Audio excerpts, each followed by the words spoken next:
We must guard against the acquisition of unwarranted influence, whether sought or unsought, by the military-industrial complex.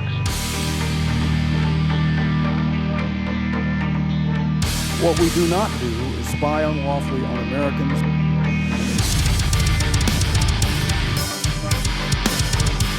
We are leaving in 2014, period.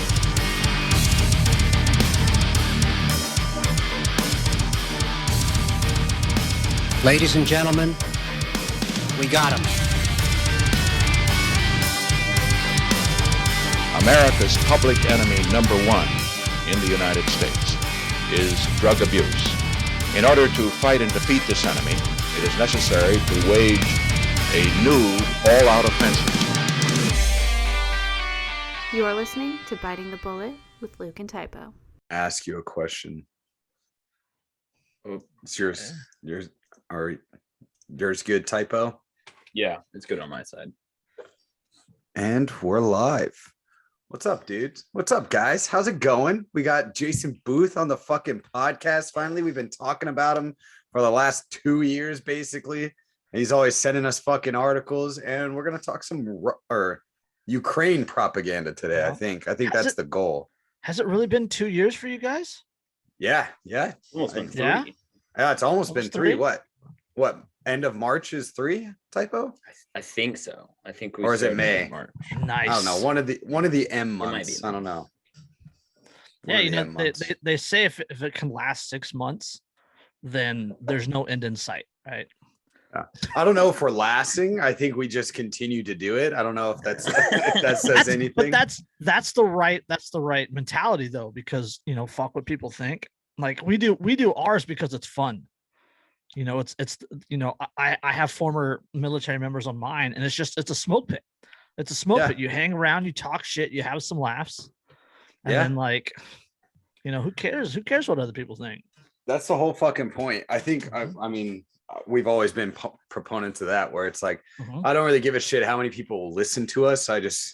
It's more therapy for Typo and I than it is for anybody else to listen to. So. Oh, very much so.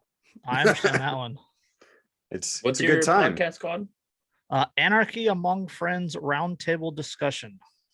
That's so long. It's obnoxious. It's obnoxiously long. I know. And if you're dyslexic, then like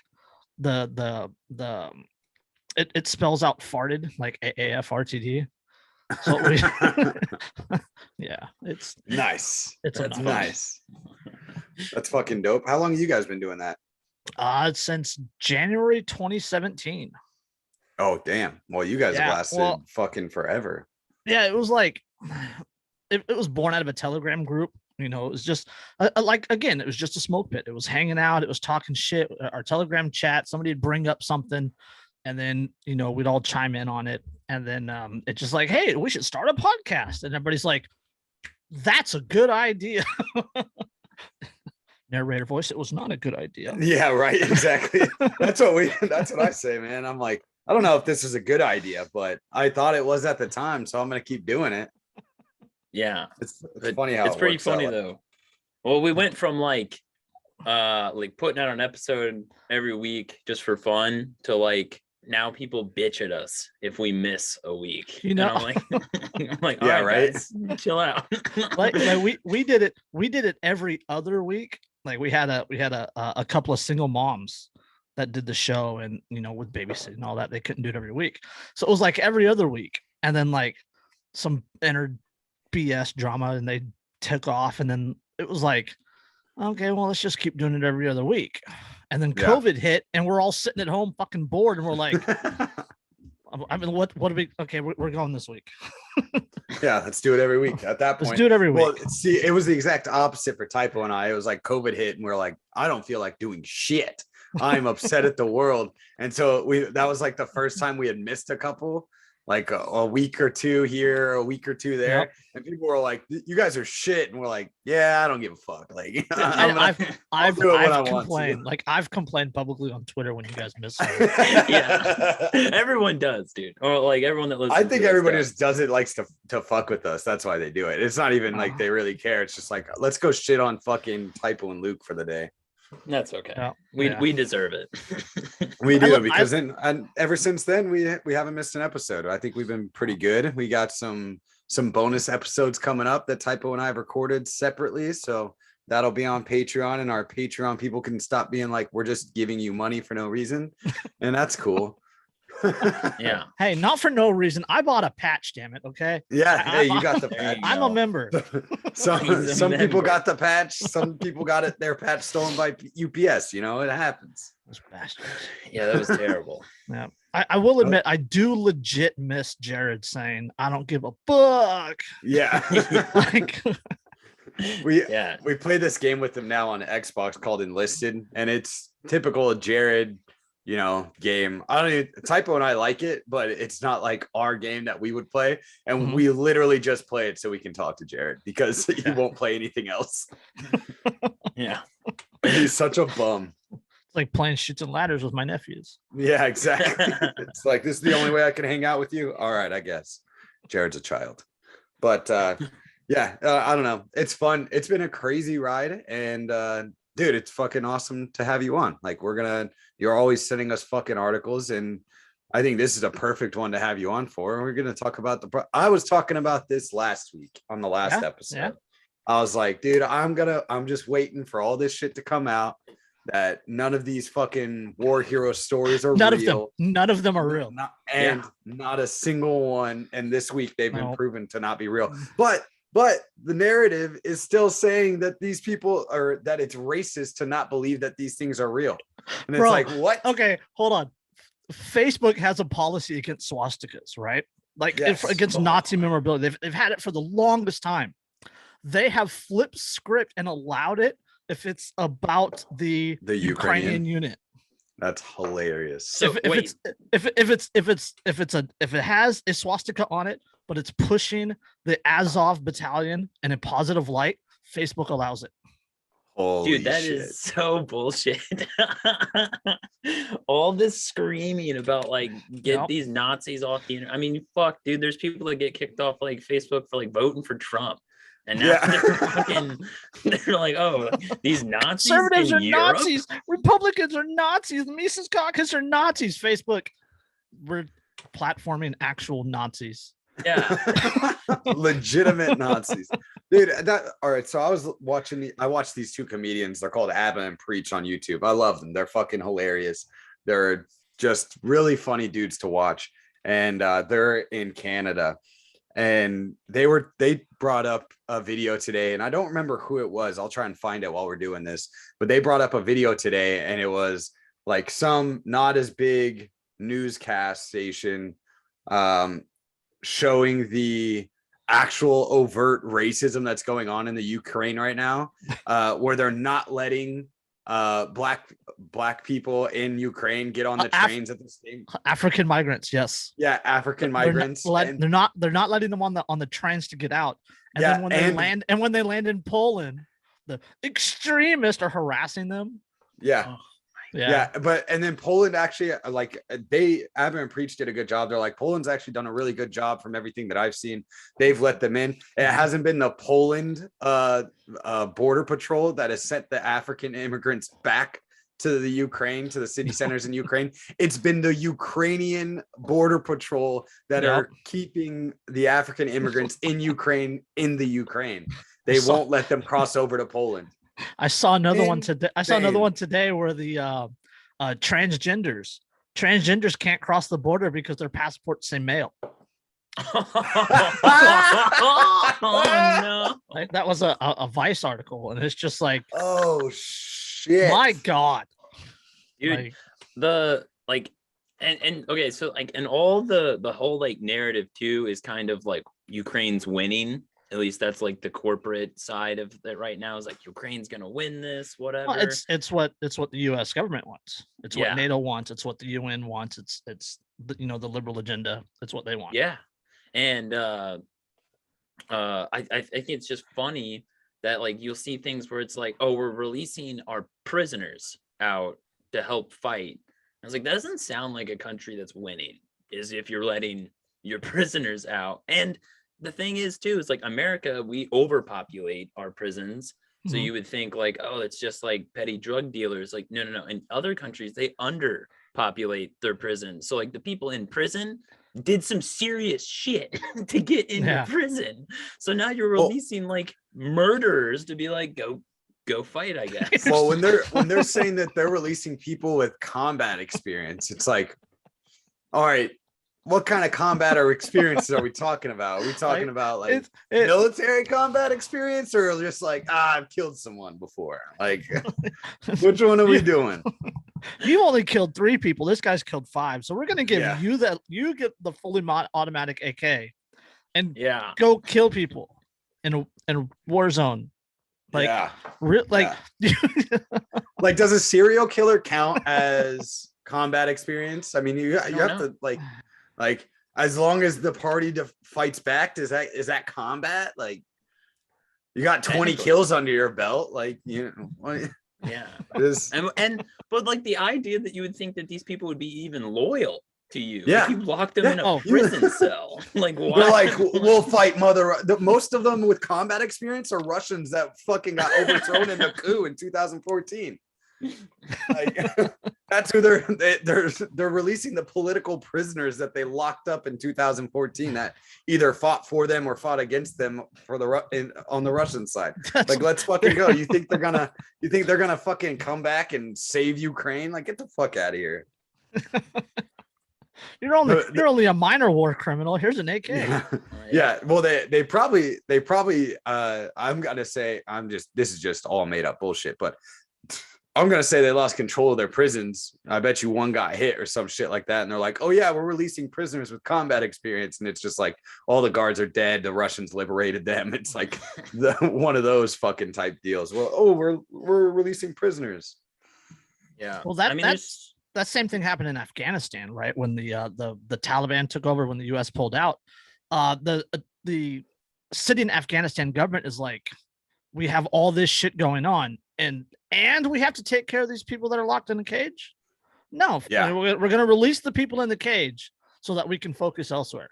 Mhm. Like, locking people in a cage is not, or shouldn't really be, the main focus during, I don't know, an invasion. Yeah. yeah. Yeah. Right? I think the US would try to lock up more people if we were getting invaded. Like, they're just like, they take over. We got the infrastructure for this.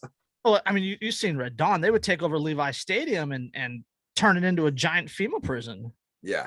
Yeah. or Exactly. Dodger Stadium or the Cardinals Stadium. Yeah. Like, The Cardinal Stadium would be a pretty good prison. I'm not gonna lie. That Yeah. place, it looks like a fucking spaceship, but it'd be a high tech ass prison. Yeah. Yeah. I don't know. True. But anyways, so like the Ukraine propaganda Oh, goes if to it- Kiev. if it did happen, like, there's a chance Ross could get out. So I mean, Ooh. it's 50-50 on that, right? Yeah. Yeah, that's true. I don't know if he counts as a combat experience though. But Well, he allegedly has hacking experience, so they probably could use him. yeah, Yeah. well, fuck right now. Did you see that was the other thing I saw. Who knows if it's real or not, but Anonymous went after Russia's, like, some Russian prison systems or Russian economic systems or something like that. And I was like, that's pretty fucking crazy. But Anonymous has been like bitch made for the last couple of years. Like, it was cool when it first came out, and it was like, Mhm. they remind me of Rage Against the Machine. It's like, Yeah, oh it yeah, was- you guys are against the machine, and then they were just literally part of the machine. They're just winning now. Oh yeah, they haven't done shit for the past 2 years, Yeah. right? In regards to COVID restrictions, they haven't done a fucking thing. Yeah. Right, Yeah. but they come out and go after Russia. They went after the Canadian Freedom Convoys. Yep. like okay, like Assange was against that sort of thing, and now you're spitting in Assange's face by going after that sort of thing. Yeah. Fuck. Yeah. I haven't heard Assange's name in a minute now. Like, he's just been gone with the wind at this point, just with how Mhm. crazy everything's been.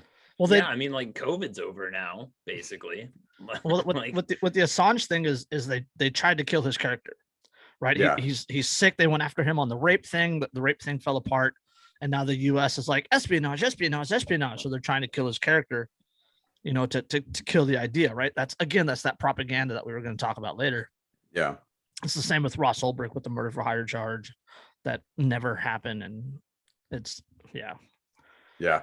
It's just fucking crazy. And, you know, this is the whole thing Typo and I have been talking about with Cole, Tower King Cole on Twitter is like, it's basically everything. They can only, the mainstream media can only focus on one thing at once. They can only fearmonger enough one thing at once or at a time. Like they can't, like this whole COVID thing has to go out the window because Russia's the enemy now. So it's not COVID that's the enemy. It's going to be Russia. And so we have to drop the narrative of COVID and just act like it didn't happen.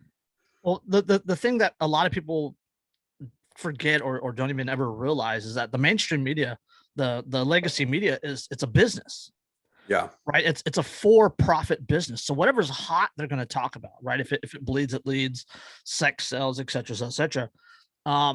That's why they don't post, you know, good stories. They don't post positive stories, you know, about, you know, little girls getting cured of cancer. They don't want to talk about that because it doesn't bring in the viewers, right? If you bring in the viewers, then you could charge more for advertising.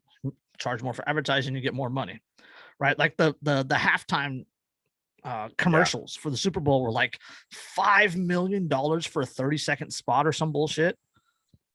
Like, yeah, actually, I just and they weren't even that good this year. Did you know that the performers at the Super Bowl actually pay the NFL to perform? I believe it.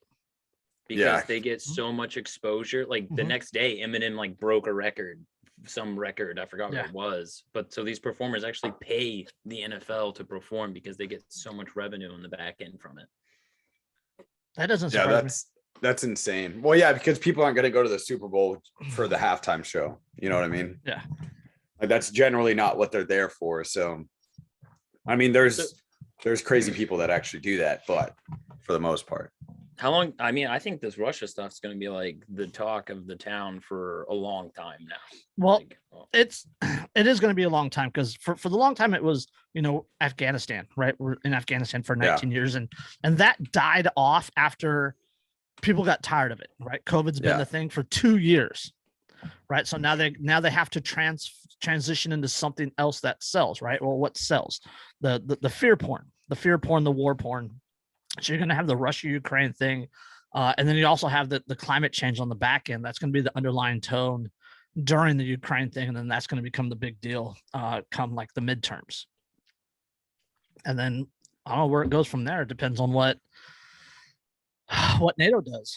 Shit. I mean, they already started the climate change fucking thing combining it with war.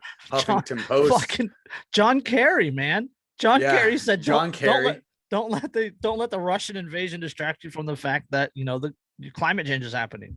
Yeah. And then HuffPo fucking posted that article where it was like how a mini nuclear winter could help climate change. Yeah. They literally that's been an idea for a long time. I think that article was like 2011. Yeah. But that came out like 2000, and then like 2018, 2019, there was other articles about how they wanted to use high atmosphere bombs to put dust particles into the air to actually decrease the intensity of the UV rays from the sun. Yes. Wasn't that Bill Gates? Bill Gates was part of it. Yeah. Oh my God. Yeah. I remember that story actually, where he's like, he wants to he's gonna like shoot a rocket at the sun or something. Like, I mean, these are the same people that said that they should drill into the Yellowstone caldera in order to relieve the pressure from the supervolcano. Well, let's drill into let's drill into an active volcano. That sounds smart. Yeah, that HuffPo article was 2011. There was one that just came out in 2022 by Hackaday, and it got picked up by some major news organizations. And then EOS.org has one, nature.com has one, New York Times has one from 2016. So, you know, it's all coming together. We just need Russia to send the bombs. We need Russia to send the bombs. Well, you see, there's a girl there's just a reporter that was like confronting Boris Johnson about implementing a no-fly zone, I think over Ukraine. And the reporter had connections with the World Economic Forum. Oh, hell yeah.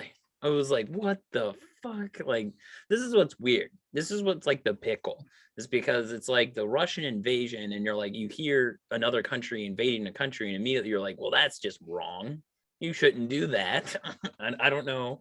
I know Americans can't really comment on that, but in general, the idea of it's wrong. But we're supposed to, so like my gut feeling is like, I feel for the Ukrainian people. They shouldn't be getting invaded. That's fucked up. But then you see like the worst people in the world, the corporate media, Hollywood, the political elite, everyone is screaming, for democracy, for Ukraine. And these were the same people that cheered on the COVID regime. They cheered on Iraq. And so you're like, a part of me is like, I kind of want to defend Ukraine, but the other part of me is like, let's go Russia. Why are all of my enemies preaching for Ukraine? Like, what's the big deal here? And I don't know. There's no one wants to talk about it with nuance. It has to be Ukraine good, Russia bad. It's the great man boogeyman fallacy. Right. It's the same with Trump. Trump, Biden. Trump was the boogeyman. Biden was the great man. The Taliban in the U.S. Right. And Assad and Syrian rebels and all this. It's the Overton window for like actual thought. Right. Like the creative thought process where you actually like take in information, go over it on your own mind and come to your own individual conclusion on something is like fucking microscopic. Oh yeah. Right? There's no room for any sort of logical discussion in that, especially in today's society, which is hugely reactionary. Right. I mean, you can see how a tweet about gun control just goes fucking ballistic, right? Or a tweet against transgenderism goes absolutely fucking ballistic. But a actual like sat down, came to a conclusion, logical, thought out tweet will get like a tweet and like 4 likes. Yeah. Right. Because there's no emotional reaction to it. Well, yeah, that's why Typo and I, we don't tweet like actual shit anymore. It's just a shotgun tweet of the most asinine shit possible and see what sticks. It's all propaganda. Yes. It's all propaganda. No. Well, and all right, so best propaganda so far. I still think the best propaganda so far out of the Ukraine is Ghost of Kiev, right? First fucking ace in 57 years, fucking took out 6 with a weaker plane, took out 6 superior planes with a weaker plane. Fucking Ukraine versus Russia, another strength versus a weakness. Like, and it's a badass story. First fucking, and like these planes aren't your daddy's fucking planes. This isn't your great grandpa's World War II plane that had 2 fucking turbines on the end just flying around. These aren't fucking kamikaze bombers in World War II. These are fucking like crazy ass fighter jets. And yeah, we had some, I guess you could say, in like Top Gun style. Yeah, you had some in like the 60s and 70s that were like more modernized planes than they were then. But still, like these are like crazy ass fighter jet planes. which is hilarious because there's only been like, was it like 14 or 15 like confirmed actual like jet on jet dogfights like in history? Yeah, exactly. Yeah, it's a rehashing. I don't know if you guys you ever see the movie Enemy at the Gates? Yes. Right, the one about the sniper and he's shooting the bad guy, shooting the Nazis. There's another one, Simo Heiha, something like that. He's the Finnish sniper from Finland. He was shooting Russians like in the 1940s. That guy, the one that's on skis and has like 120 confirmed kills, like 500 confirmed kills, right? Just a ridiculous fucking with a Nagant. It's not a Nagant. It's a a Nagant. I think it's a Nagant. Yeah, the M2830. Yeah, it's a Nagant. You're gonna get 500 sniper kills with a Nagant. You ever shoot a Nagant? Yeah, dude, it kicks you in the fucking chest, bro. That's like a not only does it kick you in the chest, but like outside of like 50 yards, like you're hitting what, like on a 12-inch spread. Don't let Jared hear you say that. He'll fucking argue till he's blue in the face.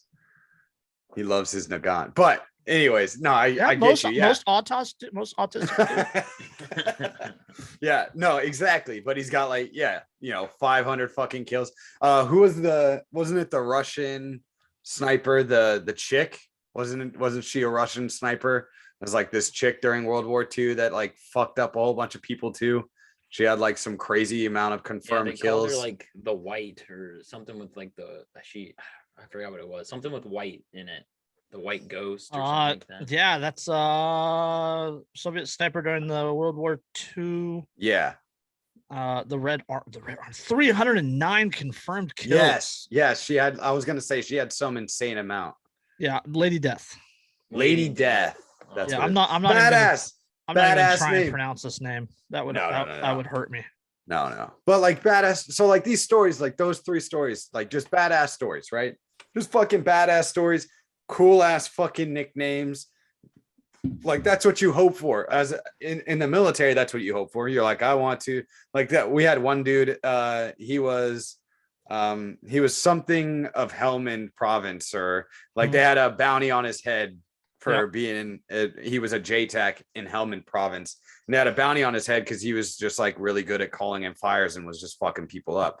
I don't remember his fucking shit. Jared would know, but it was like one of his buddies. But it's just like that's like a glorious fucking thing. You get the nickname for being like a badass war guy, and this guy he's not a badass war guy. Like if you looked at this Helmand province guy that I'm talking about, he's just like he's like a nice happy red-faced doughboy. Like he's just yeah. But anyways, he's like the something of Helmand province, and he had a bounty on his head.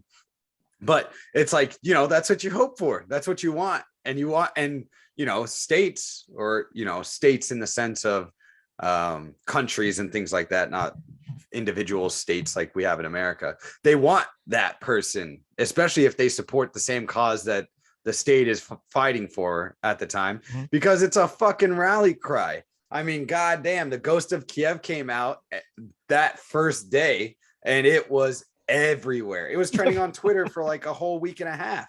And I was like, this thing would be dope. And I shared it too, because it's fucking sick. Like, even if it's like, I don't really have a dog in the fight between Russia or Ukraine. I kind of in a weird gray area for me. I don't really know. I don't really know. That's not really the point. I don't really know how I feel about it. So I was like, that's fucking badass. That's fucking badass. This guy's fucking people up. Well, yeah, you want heroes like that, right? You want people to look up to. You want people to inspire you, right? And especially like the Ghost of Kiev, right? That sounds fantastic. Yeah. Right. Like it just rolls off the tongue. It gives some mysteriousness to it. And then you talk about what he did and you're like, that dude's badass. Like, I want to be like that guy. Right. Well, I mean, it's propaganda. Like, it goes back to like, if you go back to like our Revolutionary War, like Ben Franklin was, a newspaper guy, right? Like the Boston Massacre. The Boston Massacre was like the first, or post-Boston Massacre was the first real mass use of propaganda in the United States. Yep. Right. Ben Franklin and some, I can't remember the other name, but they chiseled out a 10 type of a picture, basically a drawing, on 10 of the Boston Massacre, right? Because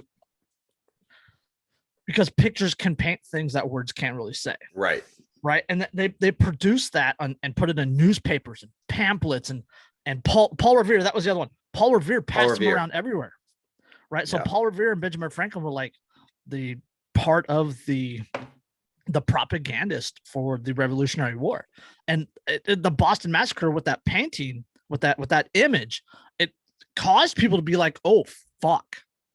Right. Like they're really doing it. Look at them. They're pointing rifles and they're killing our people over nothing.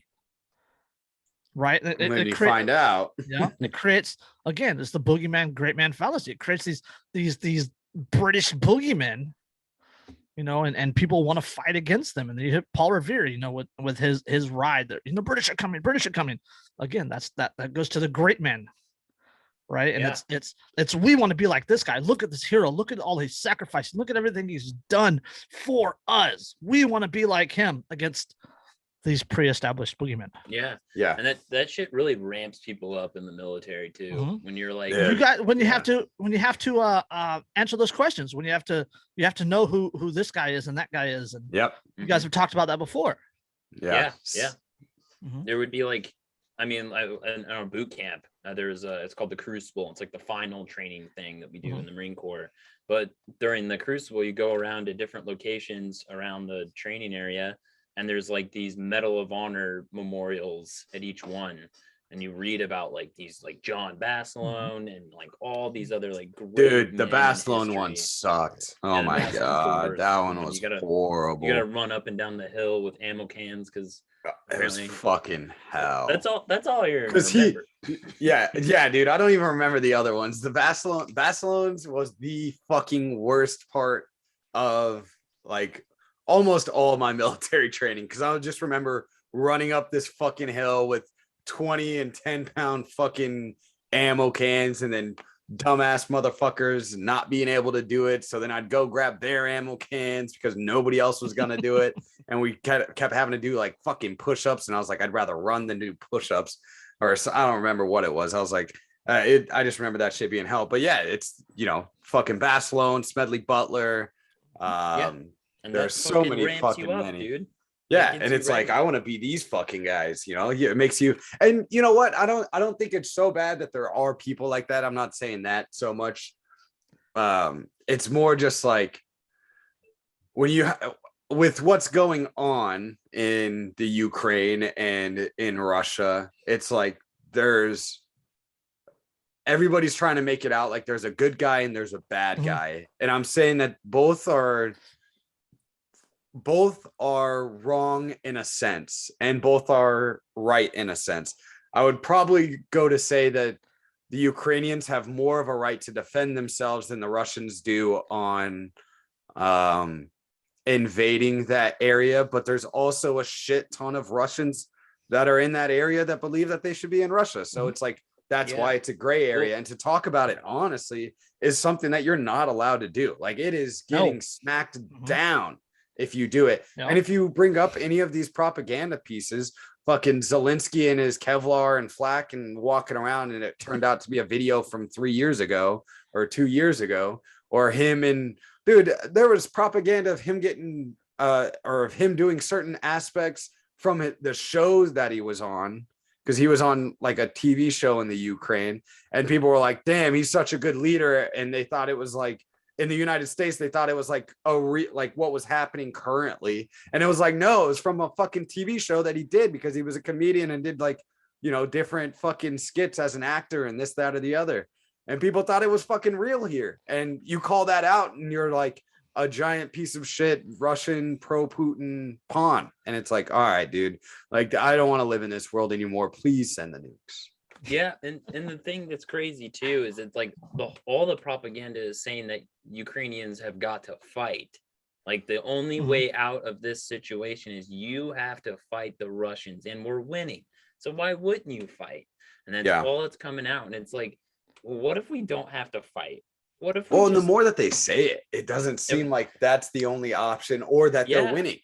And they're giving them shit. They're giving them money. They're giving them guns. All these other countries are handing funds and stuff. And it's like, I don't know. To me, it's that they're willing to sacrifice the Ukrainian people to go fight Russia instead of just conceding a little bit and making a deal with Russia, so maybe this invasion would end. And like, I mean, they have open door peace talks or whatever. I don't know what the hell they're talking about, but it seems like, you know, Russia had a lot of complaints, specifically with NATO. And if they would just sit down at the table and say, like, come to a deal that Ukraine will be a neutral country or whatever, I kind of believe that this invasion wouldn't have happened in the first place, or can end now. And maybe they can come to an agreement about the Donbass area and where, if Russia gets that or whatever, because you know, that part over there is like Russia deemed them as independent republics and recognized their sovereignty. So I don't know, but that's a wild fucking statement too. Yeah, and yeah, it's weird. And so, like, from the Russian perspective, at least from their elites, is that they're liberating their people, and a little bit of that is kind of true. Now, I'm not saying that Russia's not bad for invading, but those people had a referendum. They wanted to be a part of Russia on before, and Russia denied it and said no. And these people want, like, parts of them want to go to Russia, and he's deeming them their own sovereign areas. And before this war or invasion even happened, they were being shelled by the Ukrainian military for years. I mean, there's been like basically a hot war, not as intense as it is now, but basically a hot war since 2014 between the Ukraine and the separatists. And Russia just came in as like, we're gonna defend you guys and liberate you guys. And I mean, I'm sure Russia also has its own aspirations in the situation. Yeah, obviously. But it's not. But their justification is not completely bullshit. For example, like Iraq. Yeah, they have more of a justification. That I said this today. I was like, their claims against the Ukraine are more like true than the claims against Iraq or Afghanistan when the US was involved. Like like you guys come on, like these people have been getting literally, like you said, they've been getting shelled for the last what, 6-7 years, 8 years almost. You guys you guys ever read about the Cuban Missile Crisis? Right, like not really. Okay, so the Cuban Missile Crisis, it was Cuba was aligned with Russia during, you know, the 50s and 60s, 70s, and Russia moved some missiles allegedly to Cuba, right? And the U.S. didn't want a Russia-backed or Russia-aligned country that close to its borders. Yes, for sure. Right, like there's a whole bunch of things like Operation Northwoods was bred out of that, right? Which is the Joint Chiefs of Staff created a resolution that would allow a U.S. airliner to be shot down over Cuban airspace, and that would give the pretense for the U.S. going into Cuba. Right. You know, that didn't happen. JFK said hell no, and then like 3 months later he was killed. But and we did the Bay of Pigs. No coincidence there. No coincidence there. But like it's the same sort of situation with NATO and Ukraine. NATO, the North Atlantic Treaty Organization, was literally created as a fuck you to Russia. Yes. Right. And it was originally like 12 countries. That was like 1949, I think. It was after World War II. And then over the course of time, NATO has moved east towards Russia, right? Well, now they're pushing for Ukraine to join NATO. Like Ukraine didn't ask to join NATO. NATO's pushing for Ukraine to join NATO. And Russia doesn't want a NATO country of sustainable size. I think Ukraine's like 39 million, which is like 5 million less than California. So he doesn't want, you know, a capable military on his border. So his argument against NATO is absolutely accurate. It's absolutely accurate. You know, the U.S. Under Obama armed the militias and the against the Russian separatists in the Donbass region in 2014. Right, like they again, they were arming actual fucking Nazis. You know what doesn't make sense? They should have just let Russia take the Ukraine, because then they would be border to a part of Russia that would have. However, it doesn't give them the precursor for invasion. It doesn't give them the precursor. No, I for get military it. action. I get it. If they wanted, I just meant if they wanted to. If they wanted to have nuclear weapons on Russia's border, just give them the Ukraine. Then you would have weapons on the Russian border. Like you'd have, or you wouldn't have Russians. You'd have, but Ukraine isn't part of NATO. Yeah. No, that's what I meant. You know, if they gave the Russian, well, they just applied, right? Like I'm pretty sure it's like European getting fast. Bro, they European Union, and then Georgia there, or whatever it is, Georgia, Mhm. they said that they wanted to apply to NATO and the European Union, as well as one other Bro, country. the on the Eastern U.S. bloc. the U.S. is talking about sanctioning India Mhm. because India abstained from that vote.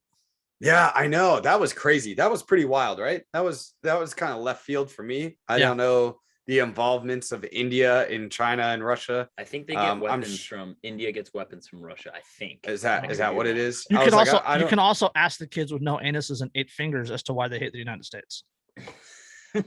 Yeah. No. Yeah, that's true. That's Bill true. Gates, Um, Clorox. yeah.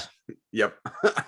Yep. And then, but you know, like that was pretty wild to me that India is a substantial fucking country. I know the United States. Well, I don't think anybody there's- in the United okay, States there's- that I there's- know even thinks about India as an actual country. But then when you look at India as a whole and the resources that it has and the people that are there, and the amount of people that are It's there, like a, it's it's an a billion. It's like a in- billion people. yeah, it's an insane amount of people and Yep. insane amount of Yep. resources. Now here's another kicker on that. India shares a border with China, Yep. right? India and China have had issues in the Himalayas there for a while. They've like actual like gunfire at each other in Yeah. the last couple of years. Yeah, I Right. saw the videos where they're like brawling each other. at the Yep. border. Yeah.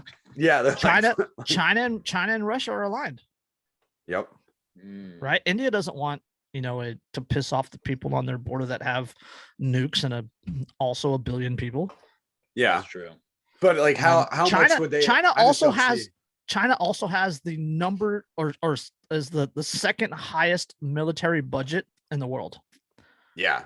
Right? Like the US is number 1, right? And then Right. there's China, and then I think Britain, and then Russia. Like I think China spends more on the US spends more obviously on the US War Department basically, or Bro, DOD in general, but if- China still has more people, which is if wild you- to me. It's you like could we you get could paid like shit, but you could take all of China's military budget and Russia's military budget, combine them, double that, and it still wouldn't be as much as the US spends. well, yeah, aren't we we spend more than like the next 11 778 billion is the US Yeah. is the current military budget.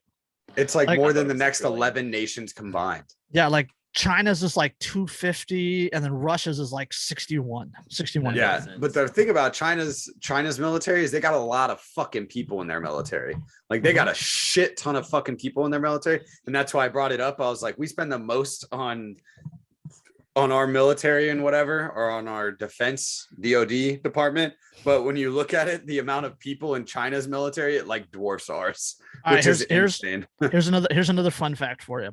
Since we're talking military budgets, in 2014, the NATO meeting in Wales, the NATO members voted to mandate that NATO countries' military budgets equaled at least 2% of their GDP.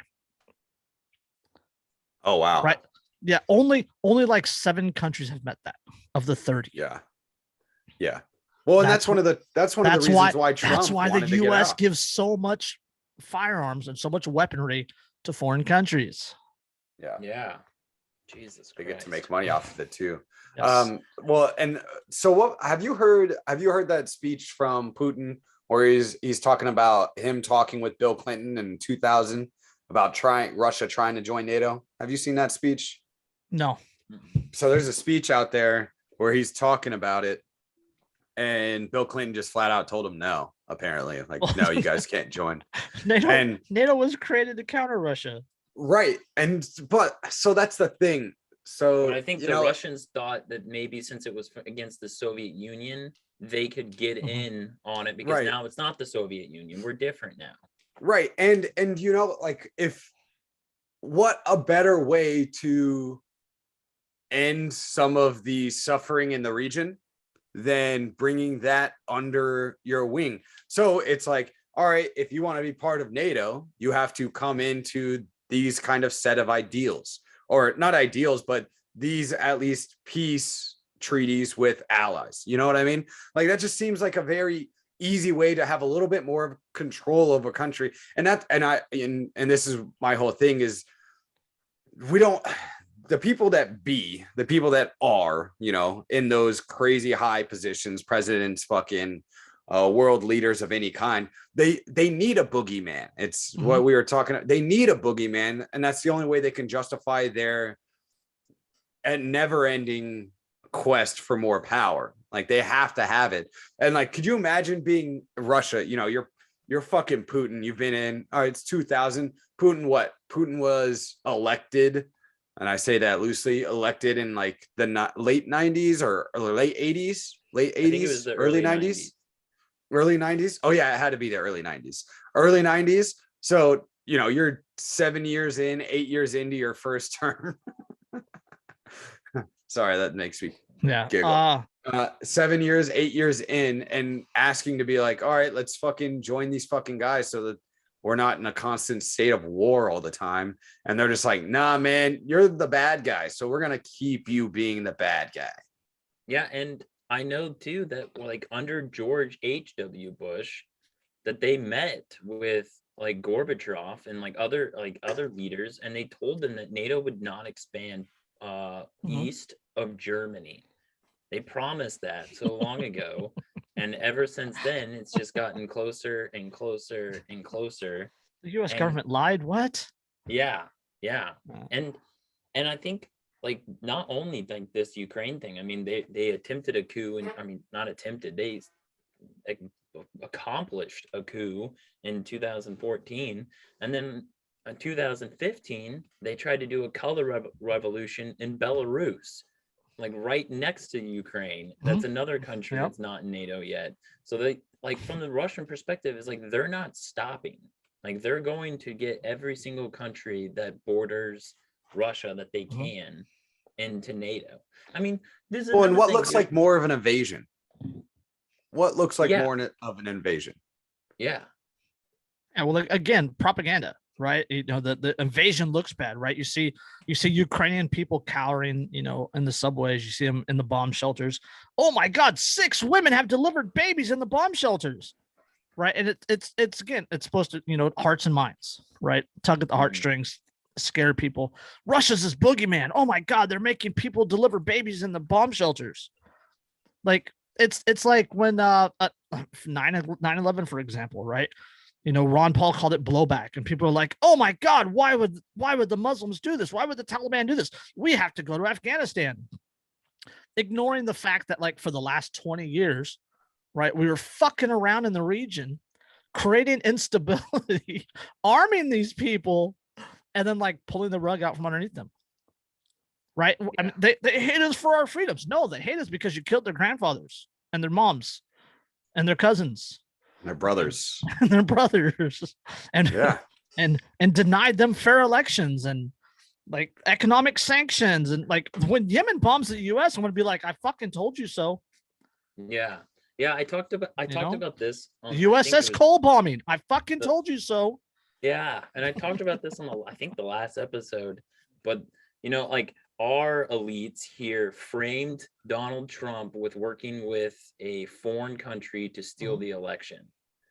And in Ukraine, America literally didn't like the outcome of an election and backed a coup to change someone else's government. The guy that was removed is who Putin wants to put back into office, because that guy was against NATO. Yeah. Oh my God, it's full circle. 2014. Yeah. And it's like, dude, what fucked up shit our people do is like to our own people, and then turn around, like they get so mad, like if the, like whatever the Trump Putin thing, they get so mad. Everyone here gets up in arms about because Trump was working with Russia, and the Biden administration, like as vice president, was backing a coup in Ukraine to change someone else's government. It's like, holy shit, dude, these people, like, they accuse people of what they're doing. It's like fucking terrible. Yeah, well, I mean, we've said that for fucking ever. Like everywhere you look where they're saying that, well, fuck, even with the Russia thing, with Trump being involved in Russia, you look at it and it was the Democrats that were involved with Russian spies. Like to get that fucking the Steele, what was it? The Steele dossier or the Steele documents, dossier. Yeah, they were the ones involved with it. And it was like, you guys were the ones involved with the foreign government to try and then it just came out like within the last year, I think it was like within the last couple months, where they were spying on Trump the entire time, like his own, and it's like, all right, you guys, it's everything that they're saying somebody else is doing, they are currently doing. Like that's what it is at this point. It's happened so much that at this point it's not even like a conspiracy. It's like it's what you should think. Like if you don't think that, like they're saying Bitcoin's going to destroy the monetary currency, that's them destroying the monetary currency currently. And it's like there was an article the other day from Larry Summers, an op-ed piece about him, and he said the next recession will likely be caused by the Fed. No shit. Like they've caused every single one. I choked on my drink right there. That was fucking funny. But yeah, no, dude. And then and I said I was talking about this today with somebody, but I was saying it's crazy that right now I believe more of what's coming out of Russia because they've been quiet and only releasing things like kind of slowly and quietly than I believe anything out of the Ukraine. And then right after I was having this conversation, I think I tweeted about it, but right after I was having this conversation, I get on and Typo sent a video to a group chat. And it was the like a TV host in Russia, and she was sitting there with a guy that's like a professional stock trader and blah blah blah blah blah blah. And she's like, so what do you think's gonna happen with all this with the stock market in Russia? And he was like, it's been basically he said it's been fun. My job's basically gonna be Santa Claus by the end of this year, and either I'm going to be Santa Claus by the end of this year, or it's been fun stock market. We loved you. It was a good time. And I'm going to drink myself to death like this one guy did before me. All I have here is sparkling water, but it's been fun stock market. And like the Russian economy is absolutely decimated. The ruble is worth less than the dollar by quite a few like points at this point. Switzerland came in and they've had 500 plus years of neutrality in all the wars that have ever happened. And they're coming out right now against Russia. Wild to me. That's fucking weird. And that means to me, that means Switzerland has fallen. It hasn't been. They've all fallen. You know, it's like they talk about, oh, Russia's communist. Why are you supporting the communists? Bro, Russia literally invaded Ukraine to stop the eastern expansion of communism. Yeah. Like Russia hasn't been communist since the 80s, right? Since the wall fell, right? Yeah. So they've had capitalism, you know, in Russia, like arguably, agorism is what kept the USSR alive as long as it did. So there's a bonus point. Oh, it absolutely did. Yeah. I don't remember who I was listening to or who I was reading about, but for the most part, all the like farming communities all throughout Russia, they basically just traded with each other. They didn't, and they would hide their goods from the Russian government, and they would get together and put like a tax together so that they wouldn't get fucked with too much by the Russian government. And then the rest of the time they just traded with each other in other communities. And that's how the Soviet Union was ran. They were basically an anarchist fucking nation as long as they didn't have to deal with the Russian government or at that point, the Soviet Union government coming down and trying to take and decimate and burn their farms.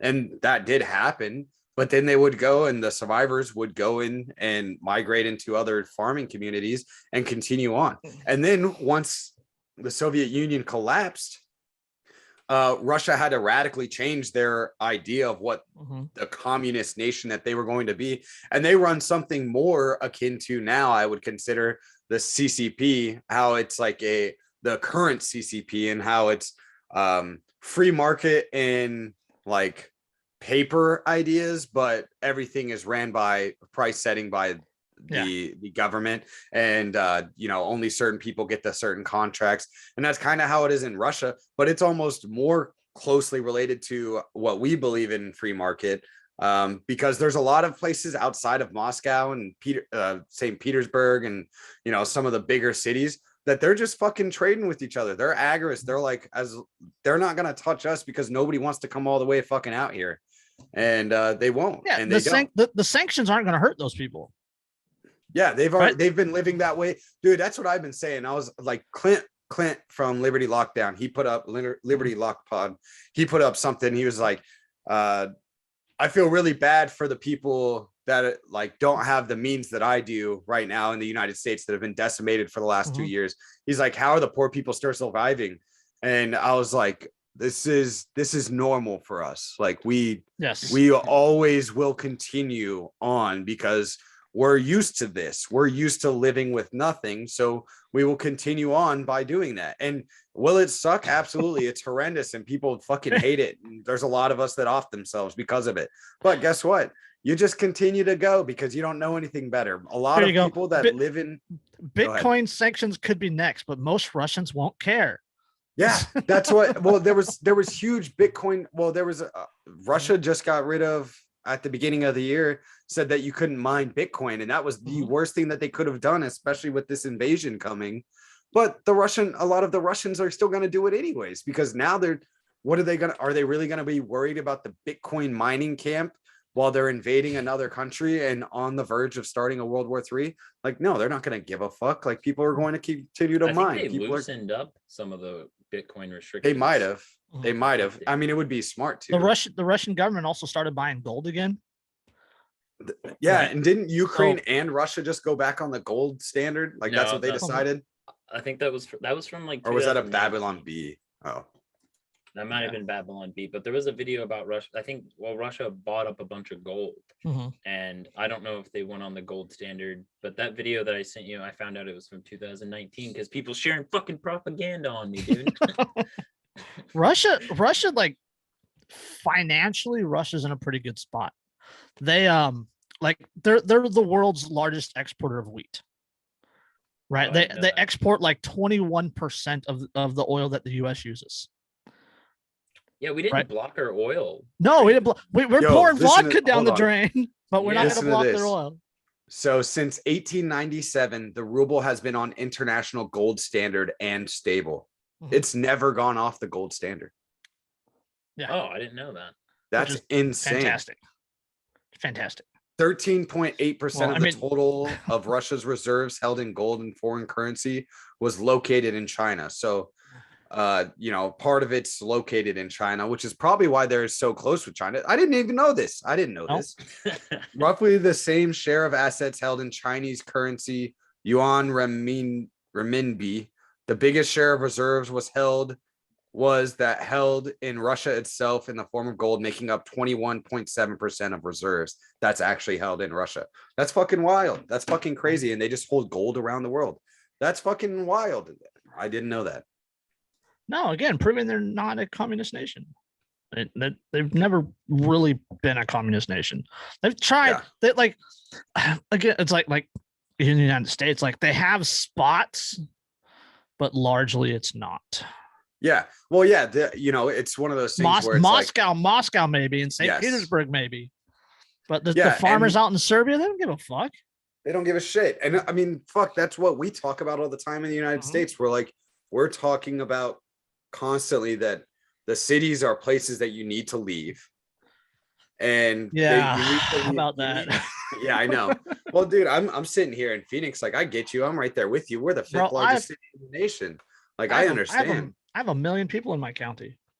Yeah. Well, yeah, I have, I think 2 million in Maricopa or something like that. Well, as you know, I got a crazy amount here in Maricopa, and like, I'm literally 5 minutes away from one of the biggest universities in the United States, which is ASU. Like, I'm from 5 minutes away from their downtown campus. Yeah, UC Berkeley is about 35 minutes west of me.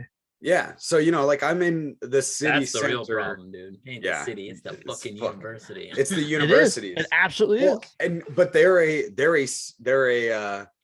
a side effect, or no, what's the best way to put them? The universities are like a cancerous tumor. inside the city. Yes. You know what I mean? Like, I feel like that's what it is. Like, they're a cancerous tumor that needs to be cut out. But we've been telling people all along that they need to go out to the countries, like the countryside, and live there, because a lot of those people don't give a shit about what the state government says or the federal government says. No, that's how it. That's how it was here in Cali, man, with the mask mandates, and like once you get north of Sacramento, right? Once you get into that state of Jefferson area, there's no masks. There's no masks. Yeah. You know, they have fuck Biden signs, you know, fuck your vax signs. They have state of Jefferson flags. Like my kids live up there. So I go up there kind of regular. And like walking into a Walmart without a mask was like, this feels illegal to me. And technically it was illegal. Yeah. Right. It was against the mandates. But like walking into Walmart without a mask, it just felt like, why don't I live here? Yeah. You need to move up north if you're going to stay in Cali. Boy. I used to live up there. You know, I had to you move need back. to go back. Alcohol's a terrible drug. Hell yeah. No, I get you. You know, it's just like, I'm not saying that, I won't go as far to say that Russia is good, or that I would rather live in Russia than I would the United States. I don't think I would go that far. Well, again, it depends on where. Right. Where, and, like, but I could get the same thing in the outskirts of the country here. You know what I mean? Yeah, you go move to central Montana, or, you know, or Idaho Panhandle, something like that. Dude, I was just looking at houses in Montana, and like close to the city centers, but the city center there, I mean, there's fucking 750,000 people in the entire state of Montana. So like a city center in Montana is nothing compared to what it is here. But there was like, I was looking at some of the outskirts of the city. Montana's fucking expensive. Bro, Montana is expensive. Again, it depends. Like if you're near the urban population, then yeah. Right? But no, like I was looking at some of the houses, and it was like I think it was like made in 1893, and then there was like another one that was built in 1922 or something like that. And like, these are old houses, they've been renovated, they're updated, but they're still like the original, like how it looks, and the everything else is, dude, it was like 2.3 mil, 1.8 mil. Yeah, and it was small, bro. I was like, whew, yeah, if you're in that Redoubt area, right? Idaho, like all of Montana, but like western Montana, Idaho, the northeast or the northwest corner of like Wyoming. Yeah. It's expensive as fuck, because people are fleeing the blue states, right? The conservative people are fleeing from California, from Oregon, from Washington. They're driving to home. Boise's like the hottest housing market in the country. I know, it's pretty crazy. Really? Well, it's beautiful there. I've never been. It's beautiful there. It's beautiful there. It's incredibly beautiful there. Idaho is incredibly beautiful. There's places in Utah that are just absolutely beautiful, but like, who the fuck? I love Nate, and I love fucking Duncan. I'm from Utah. Who the fucking wants to live? I think they're in Idaho, but like, who the fuck wants to live there? Like, I'm sorry, man. I heard Boise's like insanely pretty, and the city of Boise is awesome, but like, outside of that, like, what the fuck is the point for me? Personally, for me. But at the same time, like, I was when I was looking around, I was surprised at the price of the houses where I was looking at. And then the other thing is, the houses that I want in the range that I want, and I'm looking from like 300K and below. That's just what I was looking for. And they're all just like they look like they're the houses that you see on driving down the road, you know, on like a major freeway. They got half the house on one side on one vehicle, and then the other half the house on another oversized vehicle, and they're driving down, and then they take it off and put it down. Yeah, like, that's how all the houses look. And I'm like, I don't want to live in that. That. That's not me. But you know, at the same, like, I'm not saying it's a bad deal. I'm just saying that's not what I want. But the thing is like, you move out to the country, man, you have a lot more freedom than you would inside the cities, because the cities are just such police stated at this point. They are at this point. I told my kids last time I saw them, at this point in time, I'm ready to go live under a bridge in Reno or something. Yeah. How old are your kids now? Are they teens, or are they still young? My kids turned 22 in February. Oh, really? Yeah. My daughter's engaged. Oh shit. You're Yeah. fucking you're it's all downhill from now here, man. You might as well just go live under a bridge. Yeah. Thanks. I'm old. You don't look it. But I don't know. The world is in a crazy fucking state. And the whole Russia-Ukraine thing, it's interesting to watch, or it's just interesting to watch. Like, I don't know why I'm glued to it. I'm glued to it hardcore. I just saw that the AP just released something saying Ukraine says it has reached a tentative agreement with Russia to organize safe corridors for civilians to evacuate and for humanitarian supplies to be delivered. See, okay, now here's the thing on that. Like, they talk about, Putin's lost his mind. Putin wants to kill Ukrainians. He wants to destroy Ukraine. He wants Ukraine to be part of Russia.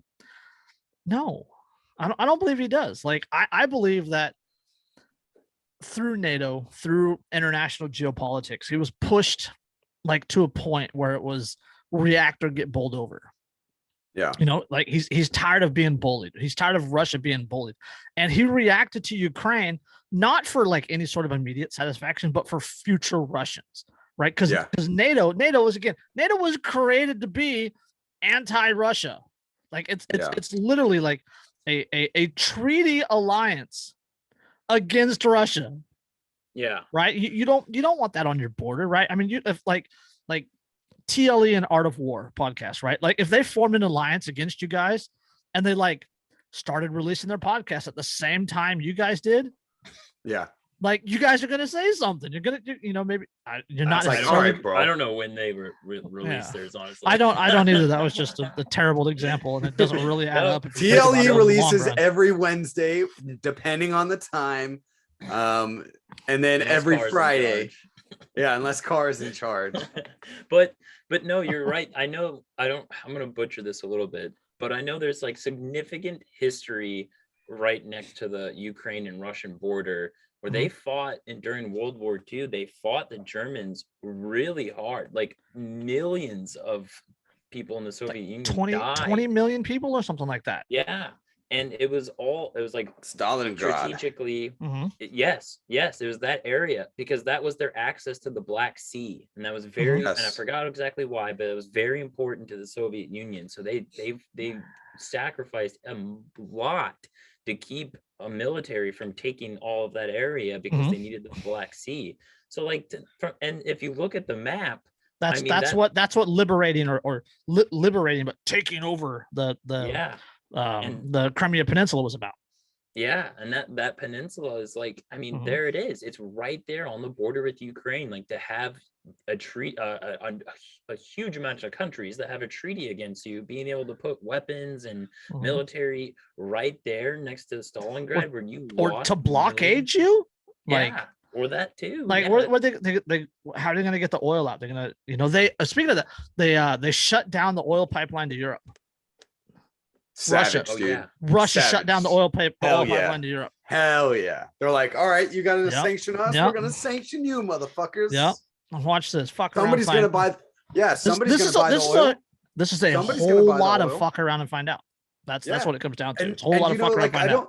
I don't fucking blame them. There was another interview with Putin, and I don't know who it's translated by, so maybe it's not what he's actually saying. So, but there was another one where he was like, the Western countries, and that's generally just speaking like United States, Europe, and like Western Europe, like United States and Western Europe. The Western idealistic countries, they're going to take what we believe in as Russians. That's what they're going to do. And that's what he was saying. And he was like, I'm doing this so that they can't. Yeah, and it's I fucking get that, because if I had that option, I probably would have done the same. Like, if I realized it early enough, like, fuck, some of the shit that we're going through right now with the insane culture war that we're in inner turmoil in the United States, it's insane. You can't talk about anything under the pretext of like a normal conversation. You have to watch what you like. You don't have to do that if you associate yourself with people that think idealistically like you. But if those conversations get out, mainstream society, if our podcast for some reason gained a huge amount of traction and we didn't make real money off of it. Like Typo and I wouldn't be able to exist in this sphere anymore. Like in any sphere, like we wouldn't be allowed to work in certain jobs. And honestly, we're sitting here having conversations honestly about things and sprinkling in jokes. Like that's all it is. And it just, if it got picked up and some fucking news station somewhere was like US war or US fucking military veterans talking about transgenders and why it's horrible for the military to let faggots in the Marine Corps or something like that.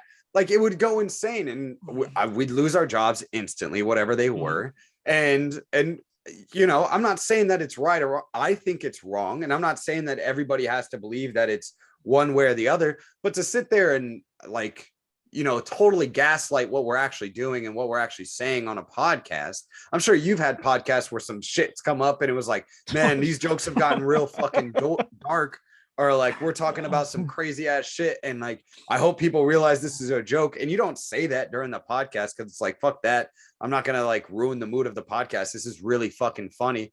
But you can't even make those jokes anymore because the way society is. So like I understand like especially Russia Orthodox like Christians, like Russian Orthodox, like that shit's not allowed in the fucking PC woke culture of fucking 2022 United States Western culture. To piggyback on that, right? The U.S. Army is putting people through woke training right now. Yeah, like we're on the brink of World War III, and the U.S. Army is trying to teach people how to use pronouns.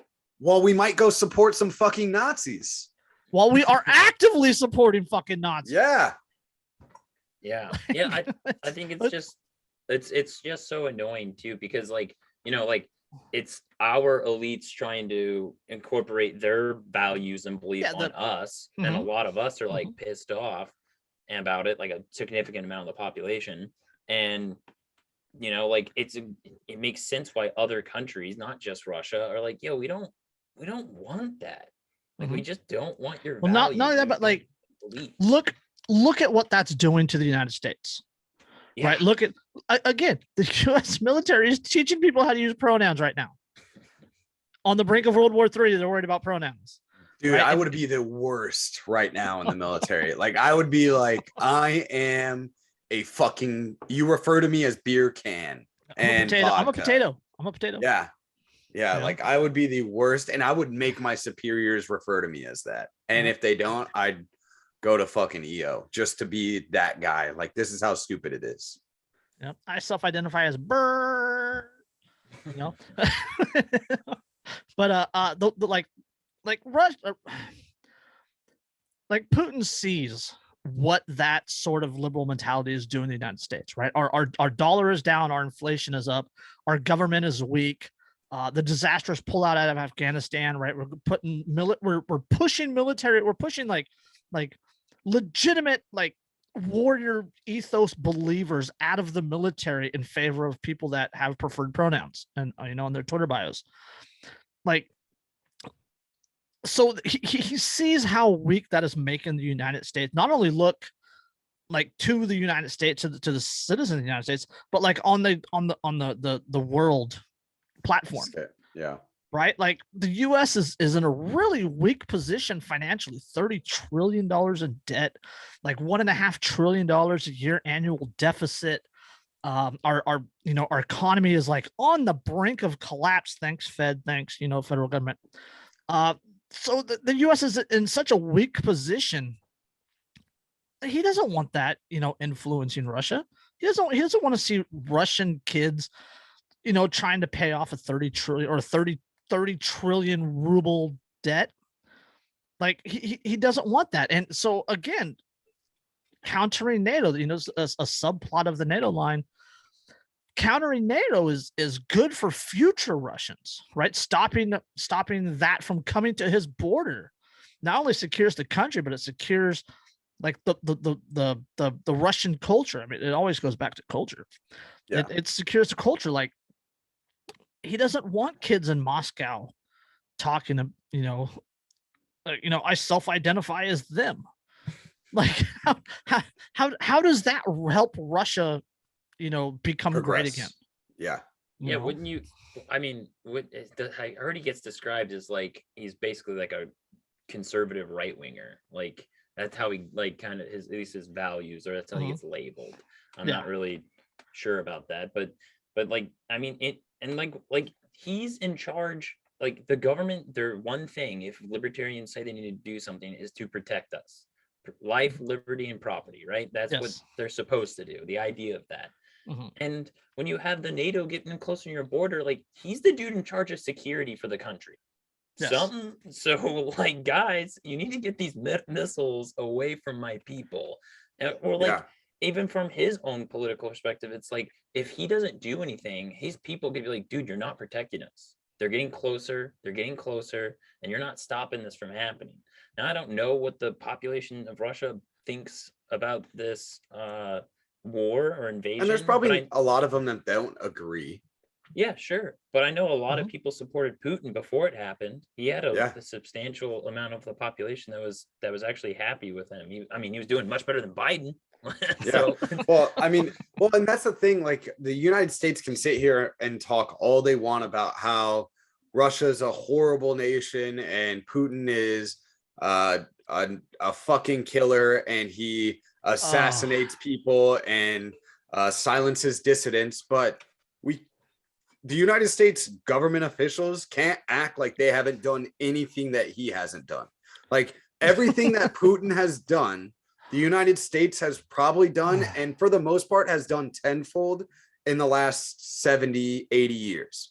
Like I think that's the biggest problem with me right now. Like when I talk about, for the most part, for the people that I know, even the people that I work with who are generally city folk, like they're generally city folk. They're not quite as crazy as me, but they're definitely not like woke progressive leftists. They're techs, they're more blue collar than anything, but they're in the city and they've always lived in the city. So they're a little bit more progressive than, blue collar out in the outskirts. But for the most part, a lot of them are like, I don't really see the problem with what Russia's doing. Like, I kind of understand it.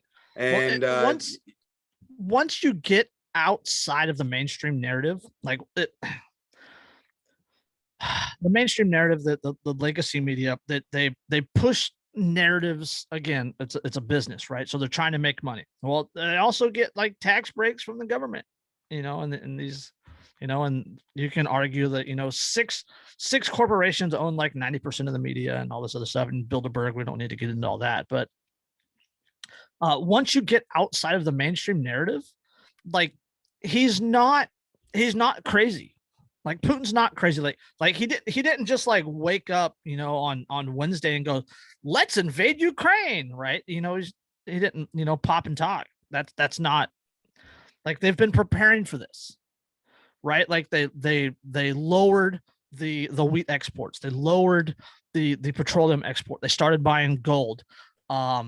They started building the economic, or not the economic, it's the banking transfer, SWIFT, right? It's like the international monetary transaction, whatever it is. But like that's why your ATM card works when you go on vacation in Britain, right? Well, they kicked Russia off that. Like the next day, Russia pops up and goes, oh, well, we have a new system. We have 400 members already, right? And it's not compared to SWIFT. SWIFT is like 11,000, but the point is that they've been preparing for this for a while, right? And because they've been preparing for it for a while, that shows that like shit has been bad for so long that they felt need to prepare for this, right? So it's not a madman move. Like it's a very strategic move when you talk about the NATO, when you talk about the culture part of it, when you talk about protecting future Russians. It's not like Ukraine bombed Ukraine bombed Russia and the Russians were responding, right? Yeah. It's not an immediate reactionary thing.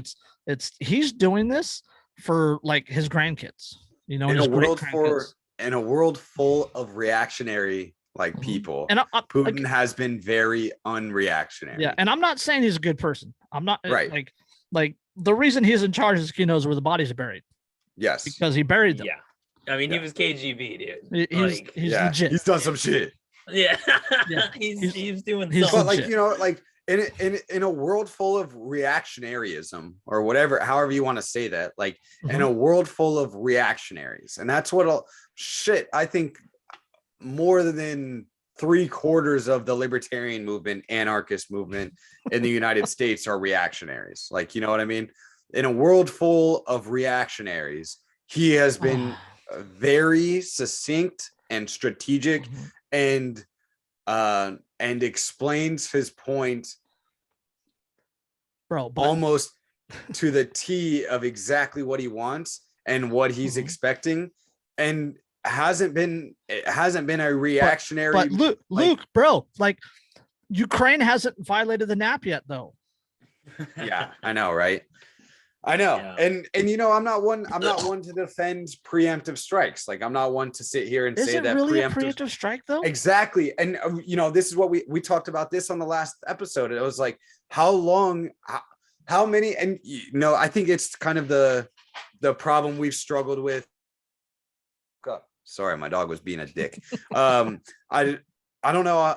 We've been talking about this fucking almost specific problem that the NAP can't address. It's like, how much is too much? Like, where's the line? Like, there's when it comes to property, I feel like it's pretty easily like, it's when it's individual personal property, it's pretty easy to determine when the line is crossed, when you cross the property line. Like, I feel like, all right, after that, it's, hey, you get a warning. You can't just immediately fire on somebody. And then after that, they keep coming. You kind of have free reign.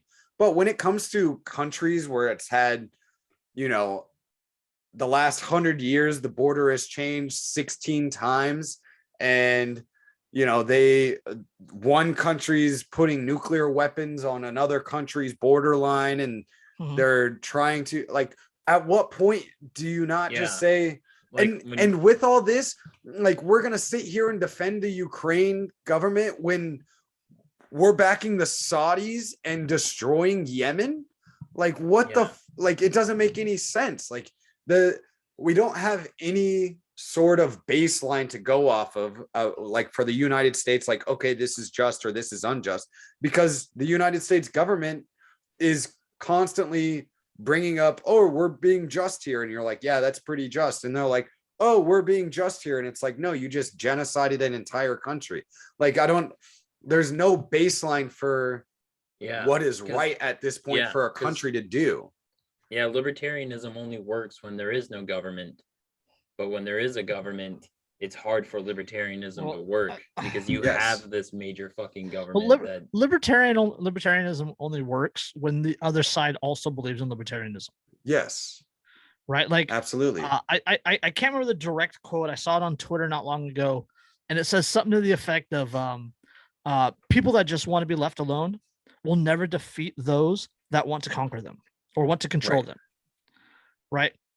And that's again, going back to Russia, going back to, you know, the Taliban, going back to Syria, going back to Ruby Ridge and Waco and all these other places. Like I just want to be left alone, but I can't live my life if the people that want to control me are constantly trying to control me. Yeah. If they want to control me and don't actually go and do anything about it, then that's a different story. Pass all the laws you want. I don't care. Yeah, because I'm just going to do my own thing. But that's not what they want. You shoot my wife in the head while she's unarmed and holding my infant daughter, I'm going to be pissed. Yeah. Right? Do I have to wait until she gets shot before I respond? Yeah, and that's kind of stupid. It's like, no. Like, he should have been able to shoot the moment they started surrounding his entire fucking place. And, you know, that's just kind of like where it's at, where it seems like it's a difficult question when you start looking at it from a like philosophical point, like a ideological point, like principled idealism. And at a certain point, like, this principled idealism is only getting people killed. So at what point can you say, like, all right, even with these facts, like, yeah, Ukraine hasn't bombed Russia yet, but they're letting, you know, NATO allies move 11 different bioweapons companies into the border of Ukraine on the border of Russia.